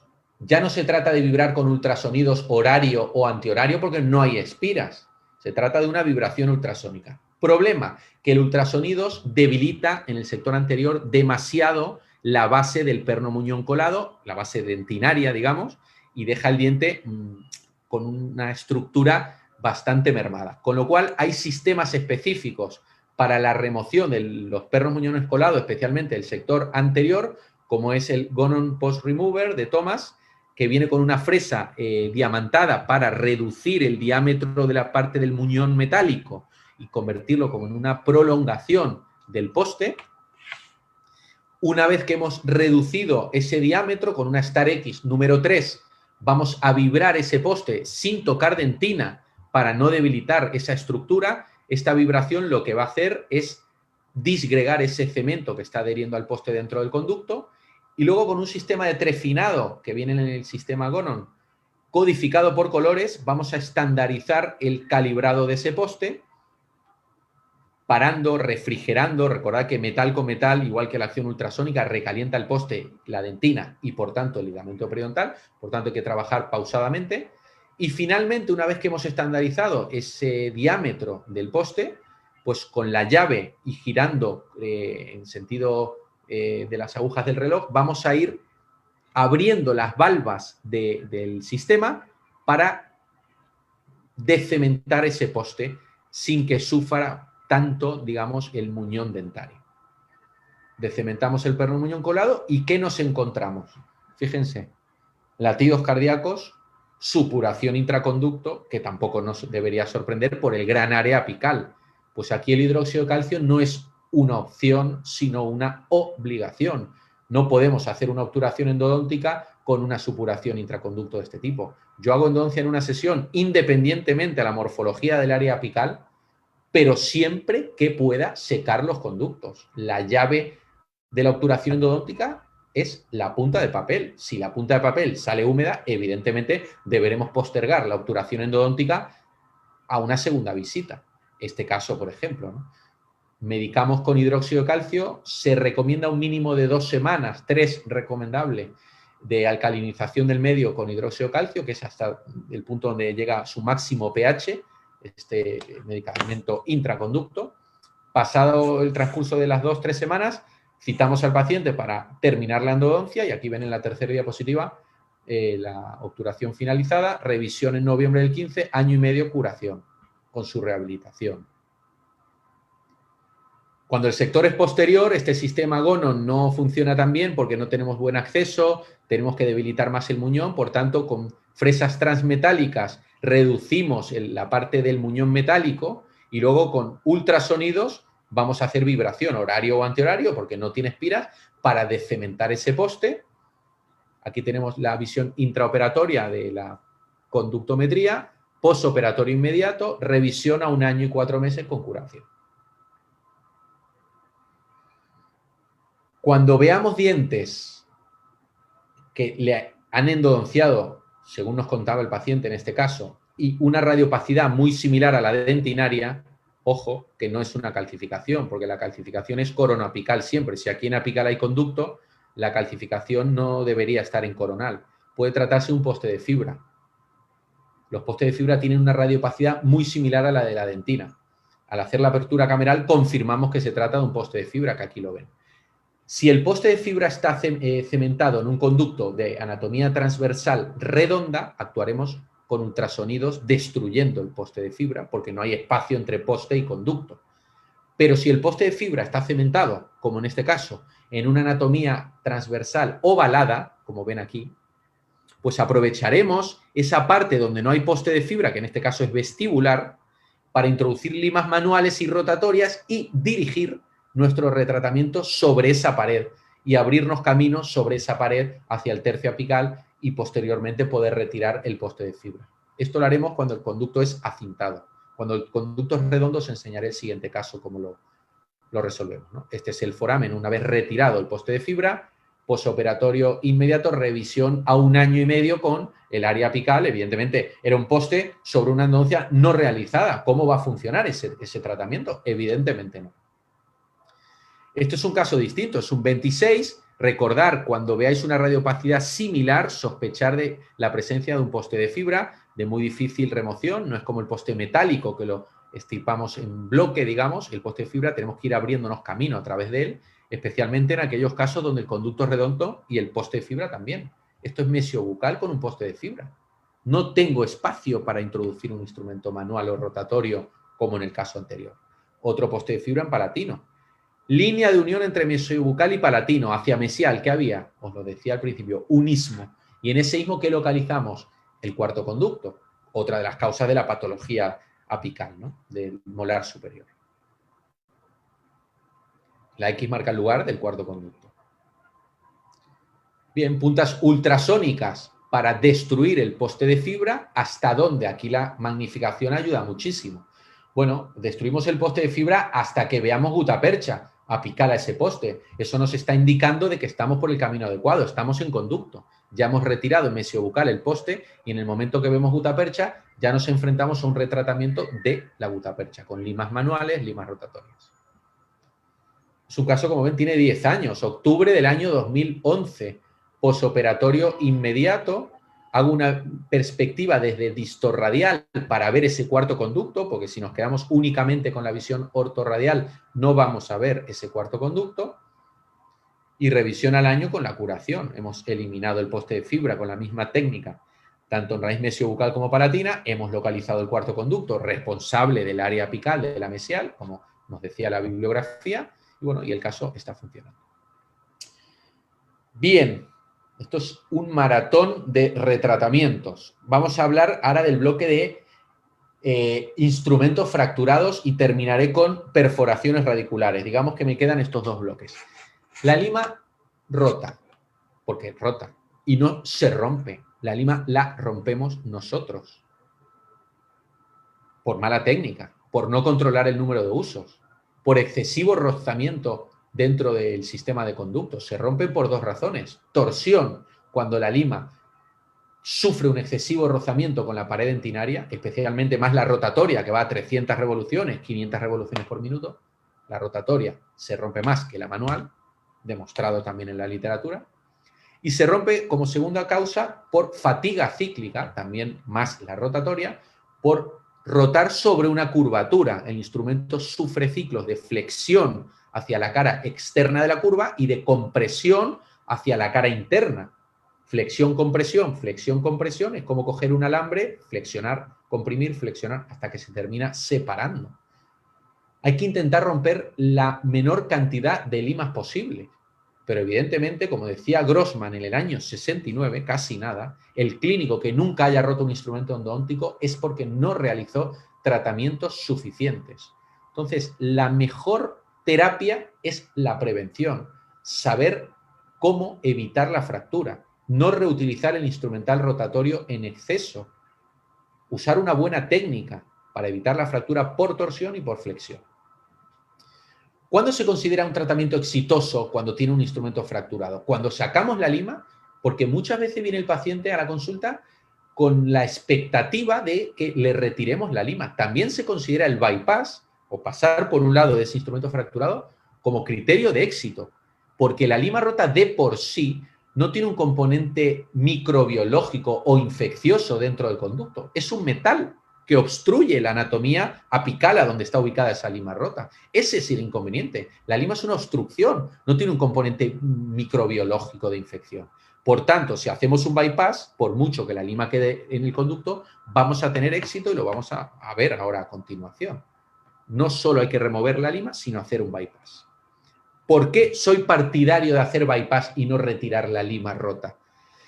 Porque la anatomía endodóntica, no de conducto, sino el perfil radicular es muy distinto de un diente a otro. Fíjense aquí los premolares inferiores. Anatomía oval, tengo mucho espesor dentinario para intentar hacer una plataforma con ultrasonidos, vibrar la lima en el sentido antihorario para ir desenroscándola.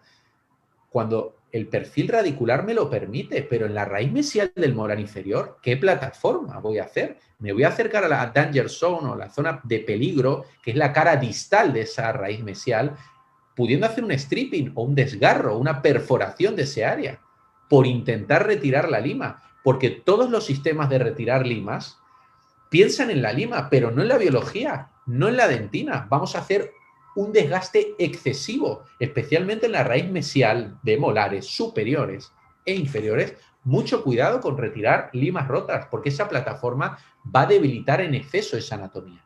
Distinto es si tenemos generosidad dentinaria a nivel transversal, como en premolares, como en incisivos, como en caninos, pero mucho cuidado con la anatomía acintada.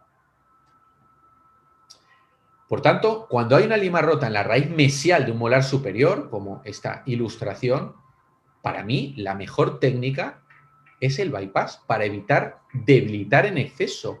La técnica de la plataforma con Gates-Glidden cortadas en su ecuador consiste en eliminar mucha cantidad de dentina. Esta es la plataforma, digamos, en sí, para que una vez la creemos con puntas ultrasónicas liberar un tercio de lo que es la lima rota, un tercio de dentina, vibración, sentido antihorario de las agujas del reloj y retirar la lima. Paciente feliz, pero no hacemos endodoncia con el objetivo de sacar la lima en este tipo de casos. Debemos hacer endodoncia o retratamiento con el objetivo de que perdure el diente el mayor tiempo posible. Y la técnica de la plataforma está demostrado que debilita mucha dentina y deja el diente susceptible a la fractura vertical radicular. Demostradísimo por Tan, Tamse, Kishen.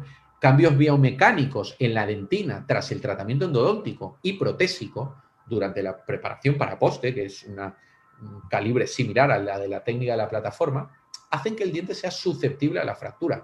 Con lo cual, cuidado, porque hacemos plataformas con Gaze Glidden del 1, del 2, del 3, del 4. ¿Saben qué calibre tiene cada Gaze Glidden? Aquí lo tienen. La 1 un 50, la 6 un 150, que es 1,5 milímetros de dentina sustraída de ese conducto. Ojo con el empleo indiscriminado de las Gaze Glidden haciendo la plataforma. Por tanto, se recomienda hacer retirada de una lima rota en el tercio coronal, donde no tenemos una anatomía tan compleja, tan peligrosa de acercarnos a furca. Sin embargo, en el tercio medio o en el tercio apical, stop, posiblemente sea recomendable hacer el bypass. Este es un poco el resumen. Tercio coronal, la plataforma no va a ser tan profunda, no vamos a debilitar tanto, pero a medida que tengamos que hacer la misma en el tercio medio o apical, mucho cuidado, porque necesitamos preservar toda la dentina para evitar la fractura. Por tanto, el bypass es más que recomendable. Primera opción, bypass, a no ser que no consigamos realizarlo o que la lima esté rota en el tercio coronal, como digo. O en este caso, es un diente 13, patología apical y 3 limas fracturadas. Lo peor que pueden hacer es, cuando rompan una lima, introducir otra rotatoria y presionar la que ya está rota. Van a romper una segunda lima, que es lo que pasó en este caso. Por tanto, bypass de 3 limas rotas evidentemente es complejo técnicamente, además que el sellado no sería el mejor porque la lima está pasando foramen, ¿no? Entonces, esto es una visión de la cámara pulpar en el momento de retirar el provisional. Tenemos el primer instrumento muy coronal, no fue compleja su remoción con ultrasonidos porque estaba prácticamente suelto. Y el segundo instrumento, que está ya más en tercio medio, con la técnica de plataforma para retirar la lima, porque como digo, no fui capaz de hacer el bypass, giro antihorario, a veces hacemos también palanca entre dentina y instrumento para retirar la lima fracturada, y tenemos con todas las limas retiradas, que ven aquí arriba, el posoperatorio inmediato, patología apical, y vamos a ver la revisión a 4 años y medio, donde hay curación. Entonces, retiramos limas porque tenemos experiencia, habilidad y tecnología. Si cumplimos esos 3 factores, está al alcance de cualquier clínico que este retratamiento se convierta en un éxito. Casos de este tipo, donde estamos en tercio medio y en tercio casi apical, 2 limas rotas en la raíz mesial, donde no conseguimos hacer el bypass porque los conductos mesiales son redondos, hay muy poco espacio entre la lima rota y la pared del conducto para crear ese camino lateral, y además cuanto más larga es la lima que está fracturada en el conducto, más difícil va a ser realizar ese bypass. Maniobra de plataforma. Este vídeo es una animación del doctor Cliff Radel. La técnica de plataforma con Gaze Glidden, vibración ultrasónica en el sentido contrario a las agujas del reloj, hasta que la lima sale. El problema no es que salga o no, el problema es la dentina que hemos debilitado para poder retirarlo. O sea, primera opción a partir del tercio medio es hacer un bypass. Solo cuando no podamos hacerlo es cuando tengamos la obligación de retirar la lima, ¿no?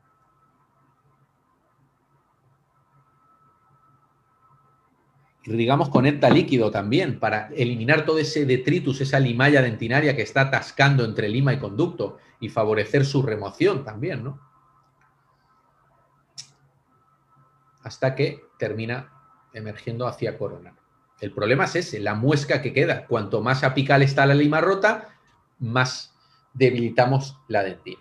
Bueno, pues en este caso retiramos 2 limas rotas y fíjense si las analizamos. ¿Por qué se han roto? Pues porque estaban torsionadas, se han desdibujado, ha perdido su espira una y otra.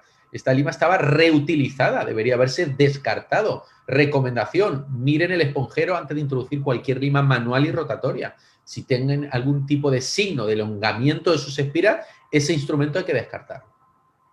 Mayo del 17, posoperatorio inmediato, plataforma clarísima, lo hice con el sistema EndoRescue de Comet que usaba en aquel momento, es un sistema de trefinado para crear la plataforma en vez de con Gaze Glidden.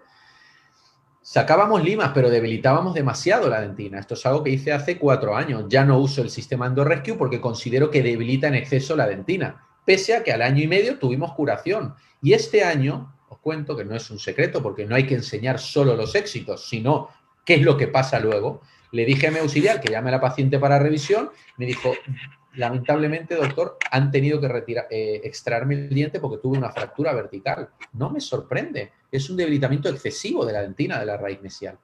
Por ello, si pudiera haber hecho un bypass, hubiera sido mucho mejor el pronóstico a largo plazo. No hago retratamiento de lima rota con el objetivo de sacar la lima, sino de preservar el diente en la arcada.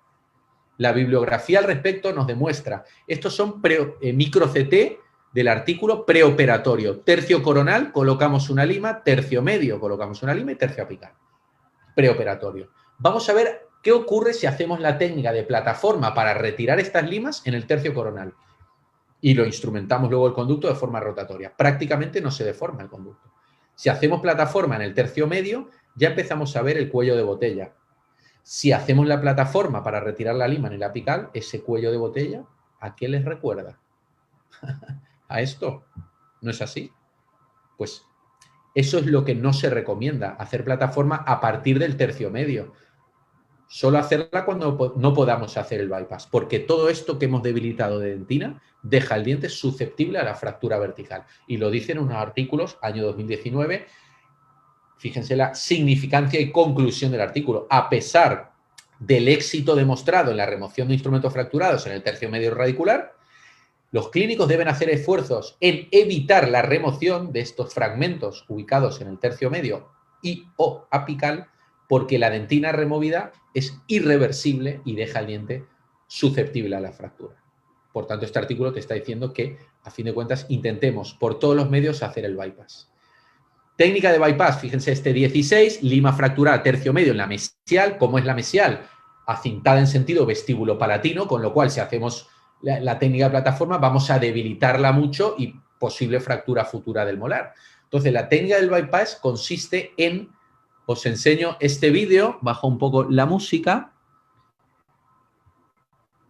precurvar un instrumento endodóntico con pinzas de clínica o instrumentos específicos, orientando esa precurva, como el tope de goma nos manda y esa raya, hacia la cara interna de esa curvatura del conducto para buscar la interfase. Y entraremos por ella y en el momento que lleguemos no retiremos coronal a la lima para evitar tener que volver a encontrar esa interfase. Movimiento lineal. Una vez que llegamos a reencontrarnos con el conducto apical al instrumento fracturado, no se recomienda la instrumentación rotatoria, porque vamos a rozar la lima rotatoria a 300 revoluciones con la lima rota y vamos a romper un segundo instrumento. Con lo cual, se considera la instrumentación de ese conducto con limas rotatorias, pero accionadas manualmente, que tengamos un control táctil muy superior con respecto a si vamos accionados de forma mecánica, ¿no?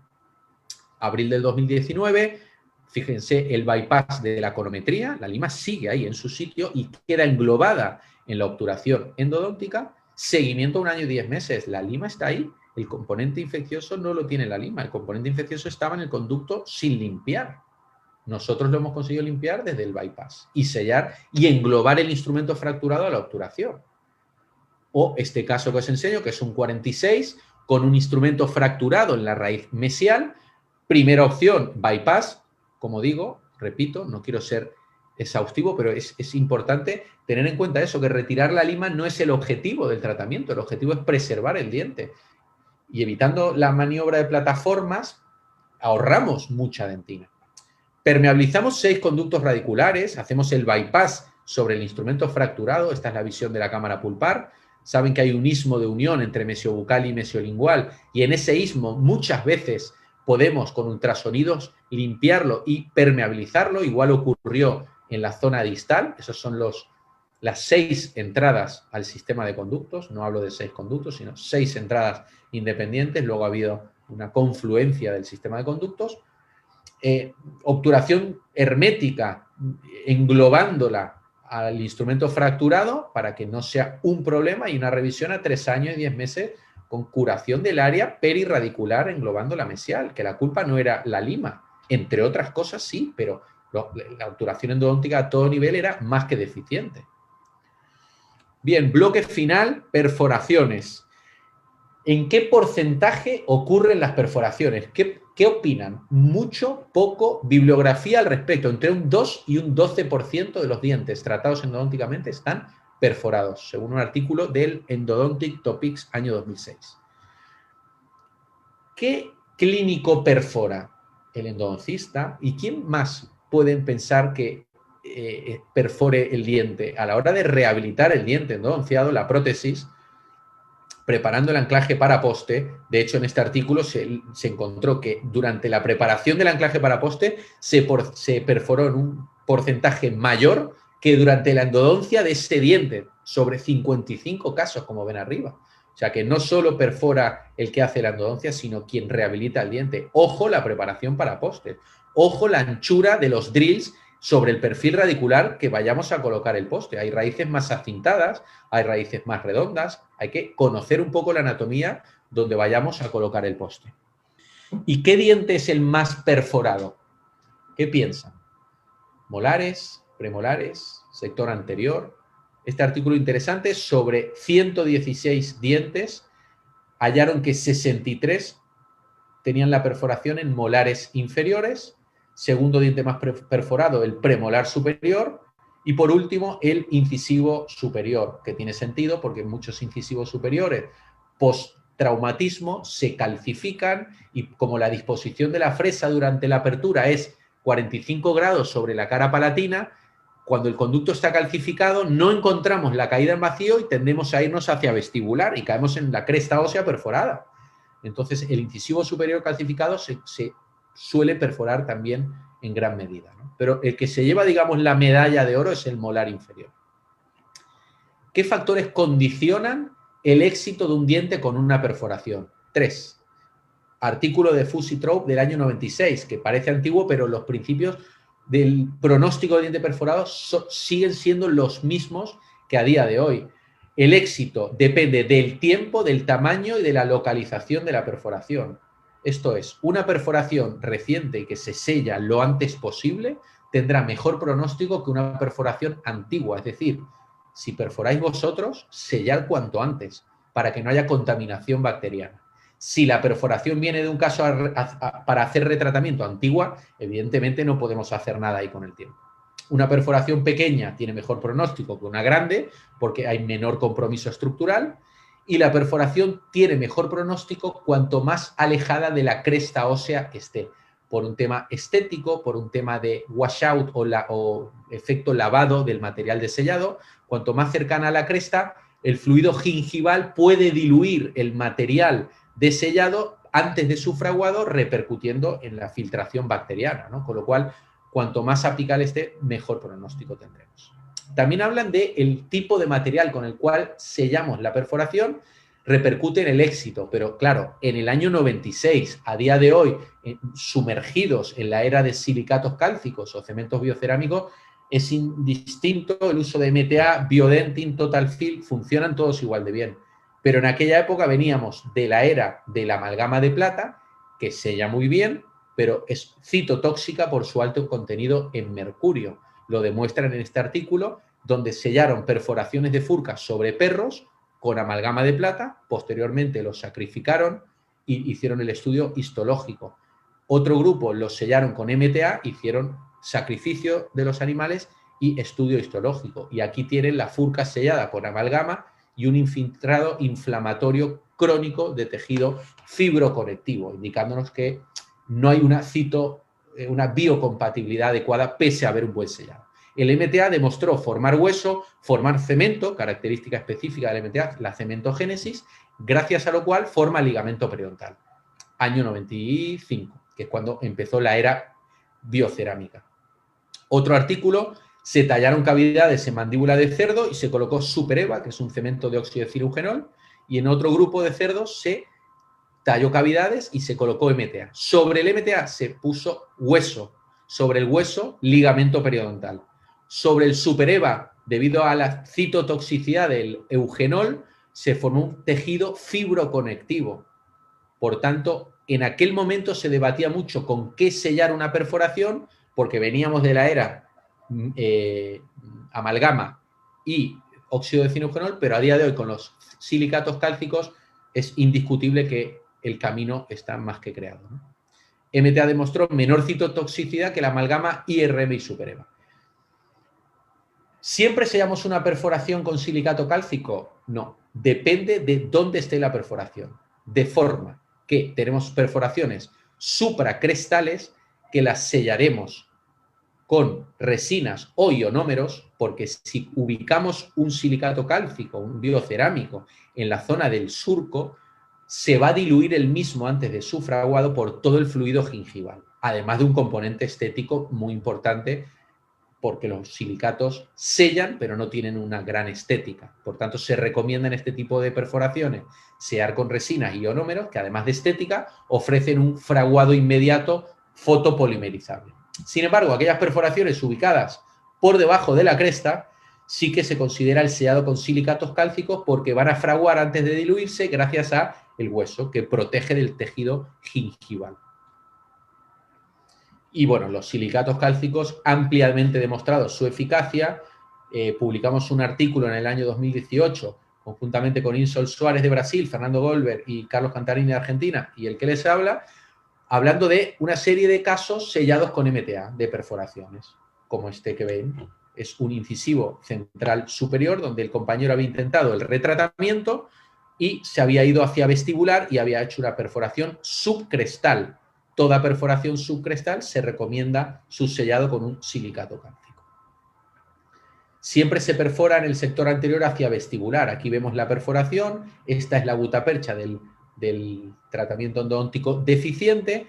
Primero hago el retratamiento y luego sello la perforación en la misma visita, porque si primero sello la perforación y luego hago la endodoncia, todo el hipoclorito va a ir diluyendo el MTA sellado en la perforación. Por tanto, primero hago el tratamiento endodóntico para evitar ese inconveniente. Además, si primero sello la perforación y luego hago la endodoncia, todo ese MTA se me puede ir al conducto dificultándome todo el retratamiento.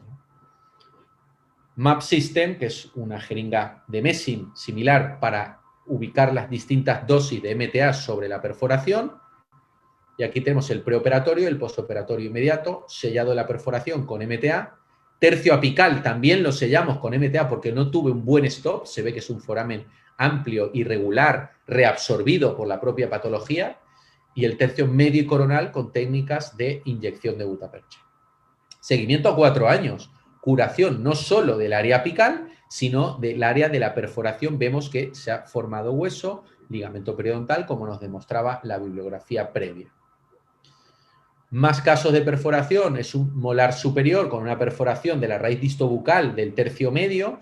Además tenía otra serie de inconvenientes, patología perirradicular, posible cuarto conducto omitido en la mesial, en la distobucal un cono de gutapercha extruido con respecto al límite radiográfico. Lo publicamos en la revista de Dentsply en el año, creo, sí, 2015. En aquel momento tenía una revisión a 2 años. Bueno, esta es la visión de la cámara pulpar una vez que retiramos la reconstrucción que tenía, y ya me hago una idea de qué tipo de endodoncia se ha hecho. Cuando vemos esta falta de limpieza o de homogeneidad en la gutapercha, pues hay filtración a todo nivel. Mesiobucal, palatino, pero no se han cortado los conos adecuadamente. Esta es la entrada distobucal. Esta es la visión de la entrada a 25 aumentos, donde veo el distobucal arriba y la perforación en el tercio medio una vez retirado el material que habían colocado. Sello tanto perforación como el conducto distobucal con MTA porque no tenía un buen stop apical. Esta es la visión de la cámara pulpar en el posoperatorio inmediato, mesiobucal, mesio-palatino, palatino, siempre el cuarto conducto hacia mesial de esa línea de unión que hablábamos. MTA en el distobucal, y es un caso que tiene 10 años. Vamos a ver cómo está a día de hoy, que he hecho una revisión hace poco. Este es el posoperatorio inmediato, donde vemos la perforación sellada con MTA, conducto palatino, mesiobucal. Hago una proyección desde distal, que me ofrece una información, como os decía, muy distinta de ese cuarto conducto, que en este caso se unía al mesiobucal.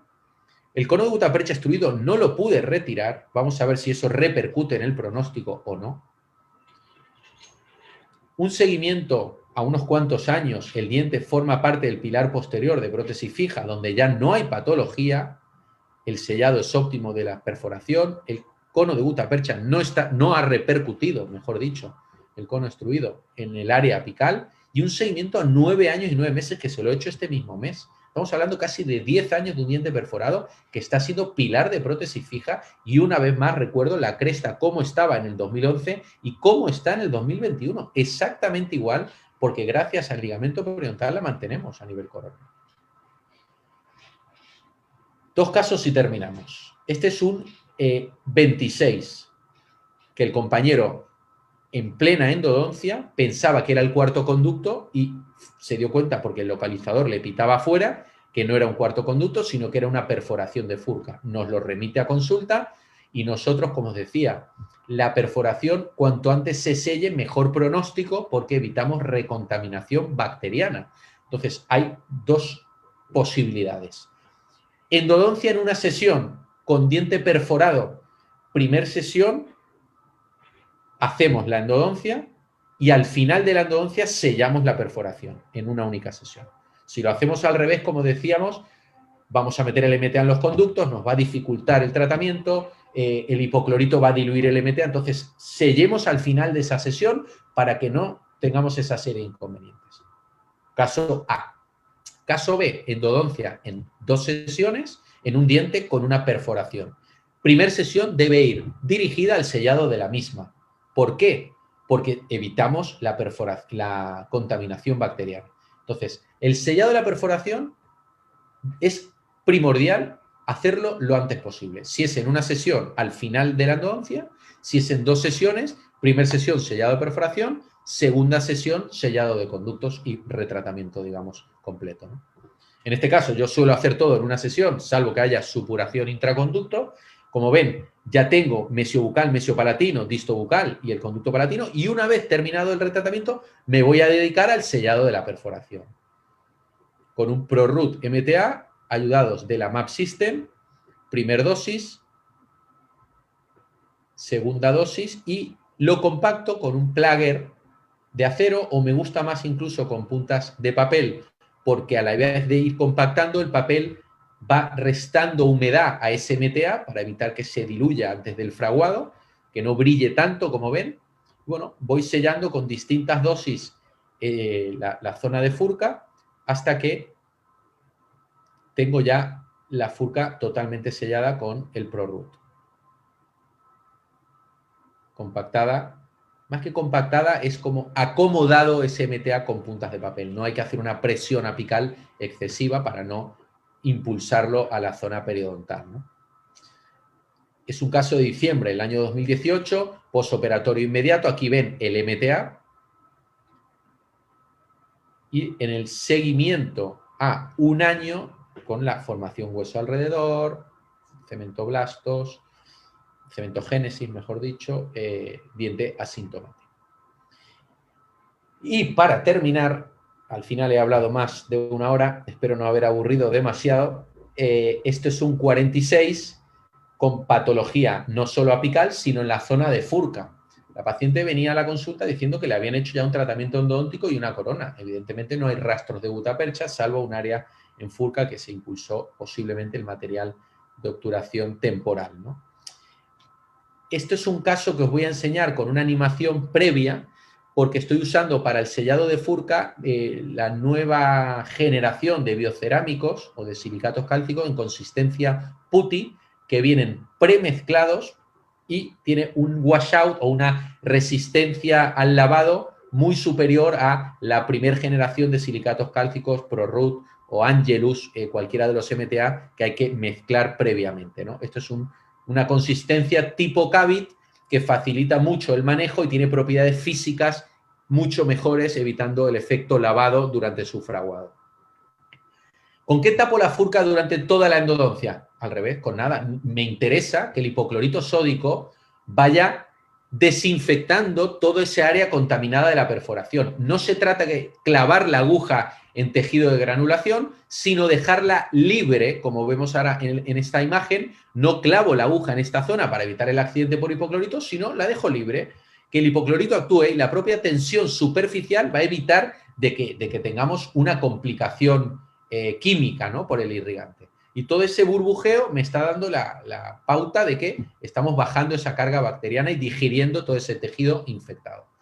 Ahí colocamos el silicato cálcico, es un total fill en este caso, lo comprimimos con bolitas de algodón ligeramente humedecidas, no secas para que no se queden virutas del algodón sobre el biocerámico, y lo vamos compactando en la zona perforada, con la endodoncia previamente realizada, como os comentaba, para evitar que ese biocerámico se nos meta dentro del conducto radicular. Es un total fill, ahora vemos el caso ya en vivo. Es una consistencia que ya viene premezclada, que es muy cómodo su uso, y lo compactamos con una bolita de algodón ligeramente humedecida para, como os decía, que no se quede parte del algodón pegado al material de sellado. Reconstrucción provisional, el referidor realiza el tratamiento restaurador definitivo y aquí tenemos el posoperatorio inmediato y la revisión a 1 año y 1 mes, donde vemos curación del área apical y curación de la furca. Con el buen sellado que ofrecen los silicatos cálcicos y la ventaja de los mismos con respecto a la amalgama y al supereva, que es de donde se venía en la era de los 90, es la biocompatibilidad que ofrece además del alto sellado. Como conclusión final, os pongo este artículo que nos pregunta, el título del artículo de hecho es una pregunta, ¿no? En la era de los implantes, ¿por qué salvar dientes? Porque si salvamos dientes, salvamos ligamento periodontal. Si salvamos ligamento periodontal, preservamos la cresta. Si preservamos la cresta, preservamos la encía. Si preservamos la encía, preservamos la estética. Y puedo seguir y seguir y seguir. Luchemos por salvar dientes. Posterguemos la colocación del implante. El implante es el sustituto de la ausencia, no el sustituto del diente. El implante con el tiempo pierde hueso, el diente con el tiempo, con un buen tratamiento endodóntico o un buen retratamiento endodóntico, gana hueso. Demostradísimo no solo en mi endodoncia, sino en la endodoncia de todo aquel que la haga respetando la biología. Lo único que se pide, respeto a la biología. Con o sin tecnología, respetemos la biología y tendremos un alto porcentaje de éxito en la terapia. Muchas gracias por vuestra atención. Hasta aquí. Son las 12 menos cuarto. Me he extendido un poco. Ha sido un placer estar con vosotros y quedo a vuestra entera disposición vía mail o vía en directo ahora en cuanto Marcela y Nef entren en línea.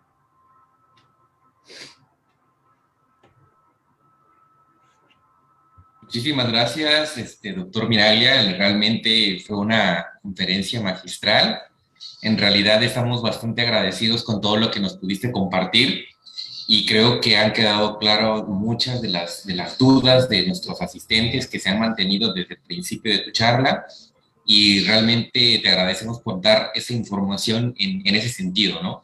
Que nosotros queremos conocer de este tratamiento, en este caso, de este procedimiento en particular del área de la endodoncia, pero que tú nos has podido llevar paso a paso durante todo este procedimiento.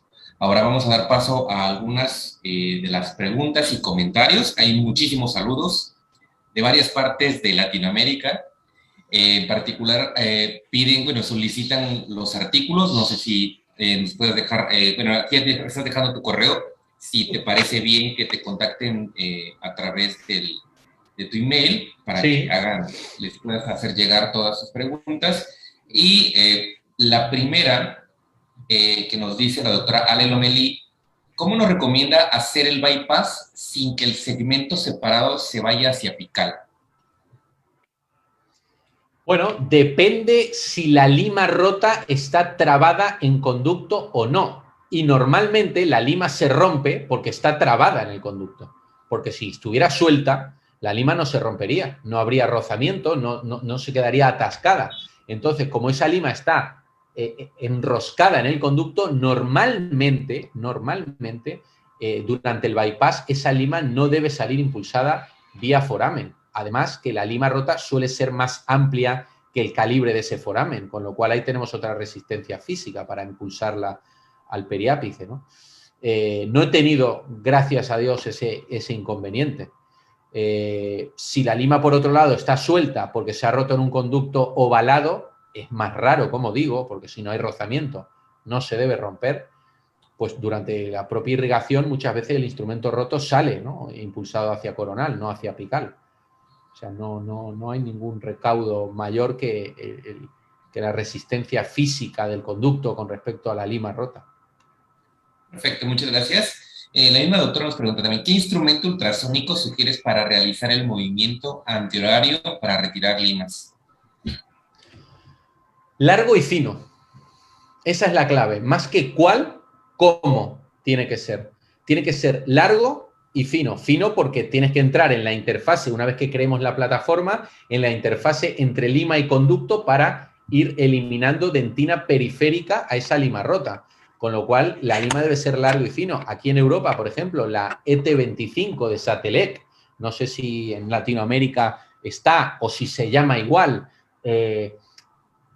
la que vean de la casa que estén habituados a utilizar, que sea la más fina por lo menos y larga posible. Si está en tercio medio o apical, más larga. Si está en tercio coronal, no debe ser tan larga, pero sí fina para poder entrar en esa interfase y eliminar dentina. Y otro recaudo importante es que esa punta ultrasónica no esté accionada a máxima potencia de ultrasonidos, porque al ser fina la van a romper. Debe estar accionada a menos de 1/3 de la potencia máxima de ese ultrasonidos. Recomiendo el uso de un ultrasonidos externo, no el del equipo, a no ser que el equipo tenga la rueda para graduar su intensidad, ¿no? Si el equipo tiene la rueda, a menos de 1/3 de la intensidad máxima para evitar romper la punta ultrasónica. Perfecto. Doctor, el hipoclorito, ¿a qué concentración lo utiliza en casos de perforaciones? Y en todos, al 5,25, puro, siempre. Puro, siempre. No lo cambio porque la anatomía endodóntica es complicadísima y la desinfección debe ser máxima. Bueno, preguntan en particular por un instrumento que son las limas tipo U. No sé si tienen el mismo nombre allá en donde están ustedes y si son aplicables para estos procedimientos.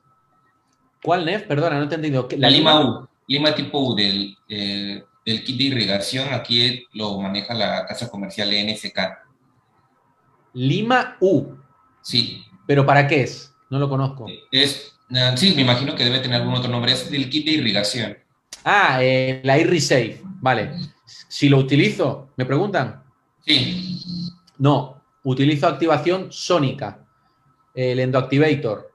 Sé que la activación sónica no es tan eficaz o efectiva como la ultrasónica, porque son menos ciclos por minuto la sónica que la ultrasónica, pero lo que ocurre con la ultrasónica es que en cuanto toca con una pared del conducto se inactiva, y los conductos en gran parte son curvos. Entonces, con la sónica puedo llegar más a tercio medio apical, y aunque toque con una pared, sigue el efecto sónico. Sin embargo, con la ultrasónica, en cuanto toca con una pared, ya no es ultrasónico. Por lo tanto, por mucho que sea más eficaz, se inactiva en el momento de tocar con alguna pared del conducto. Prefiero la sónica por ello. Perfecto. La doctora Fidelia Zárate me manda un saludo desde Bolivia. Su pregunta es si el contacto del irrigante, me imagino que está hablando en casos de perforación, sin presión en el tejido periodontal no irrita la membrana y no importa aquí la concentración. Bueno, puede haber cierta irritación a nivel histológico, pero no vamos a hacer una histología de un caso en vivo, evidentemente. A nivel clínico no he tenido complicaciones. No se trata de inyectar en tejido vital, sino de depositar el irrigante suelto en la cámara pulpar y que la propia tensión superficial quede sustentando al mismo sobre tejido vital y va bajando la carga bacteriana. El accidente por hipoclorito ocurre cuando impulsamos el mismo vía periápice a través del foramen en una zona cerrada que es el periápice. y duele por presión y por la gran irritación química del irrigante. Pero en una furca perforada, que es una zona abierta, tenemos arriba toda la cámara pulpar, toda la apertura cameral, no es un circuito cerrado, no tienes ese inconveniente del accidente por hipoclorito. Siempre que la aguja esté suelta, no clavada en tejido vital periodontal, evidentemente. Perfecto. Y ya le dejo la última pregunta, que es la mejor. Sus recomendaciones para realizar el procedimiento de suturación. ¿Qué le gusta? ¿Solventes, limas Hedstrom, rotatorios, algún sistema en particular? Bueno, el solvente no lo utilizo a no ser que físicamente me cueste con lima manual y rotatoria entrar en el conducto porque hay una compactación muy buena de esa gutapercha. No uso solvente a no ser que sea ese tipo de casos. ¿Por qué no lo uso? Porque el solvente tiene un inconveniente, que te crea un magma de gutapercha que te puede taponar una posible salida lateral, te puede taponar un delta apical, entonces esa gutapercha contaminada va a repercutir en ese sellado más hermético que buscamos. Pero sí lo uso cuando no puedo entrar físicamente a ese conducto radicular. Eso por un lado. Y luego, en el caso estándar de retratamiento, yo hago el tercio coronal y comienzo del tercio medio con limas accionadas de forma rotatoria, tipo R25, Hedstrom, por ejemplo, en la zona recta del conducto, por eso tercio coronal y medio, y a medida que empieza a haber curvatura, para evitar un escalón, ya voy a lima Hedstrom manual, porque controlo mucho más accionando a mano que de forma rotatoria o reciprocante. Eso por un lado. Por otro, hago retratamiento del tercio coronal de forma rotatoria si el tratamiento primario se ha hecho con lima rotatoria. Porque si el tratamiento primario se ha hecho con lima manual, ¿cómo lo sé? No me lo va a decir el paciente, que él no lo sabe. Lo sé porque la endodoncia es muy fina si está hecha a mano y es más amplia si está hecha rotatoria. Entonces, si está hecha a mano y es una endodoncia muy fina y voy con rotatorio en el tercio coronal, voy a estar yendo por dentina más que por gutapercha y voy a hacer un escalón desde el principio. Entonces, cuando la gutapercha está muy estrecha en el tercio coronal porque esa endodoncia fue a mano, todo el retratamiento lo hago a mano, de desobturación. La reinstrumentación, evidentemente, con rotatoria. Entonces, realmente, como ves, Nef, no hay una receta para hacer todos los retratamientos igual.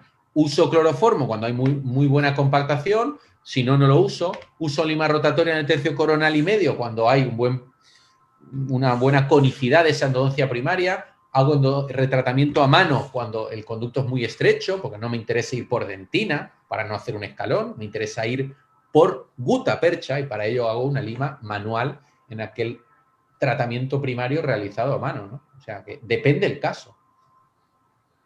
Perfecto, doctor. En verdad, muchísimas gracias, sobre todo por tomarse el tiempo de compartir su experiencia, todo lo que usted sabe con nosotros, todos los conocimientos, los tips. Usted ya forma parte de la comunidad en Dos Buenas Notas. Y a todas las personas que se unieron el día de hoy, le queremos hacer el recordatorio. Si ustedes quieren participar en la rifa de uno de los 3 motores que se están dando en el grupo, que son de la marca AKIT, que son la versión Iconet S, solamente tienen que ir al grupo de En Dos Buenas Notas, llegar a la sección de comunicados, buscar, en este caso, la publicación de la rifa y suscribirse al seminario. Así que, doctores, muchísimas gracias, doctor Juan, y pues los dejamos en su caso ya descansar y a todos los demás que continúen con una muy buena tarde y nos vemos en la siguiente sesión de En Dos Buenas Notas. Que tengan una buena tarde. Hasta luego. Hasta luego.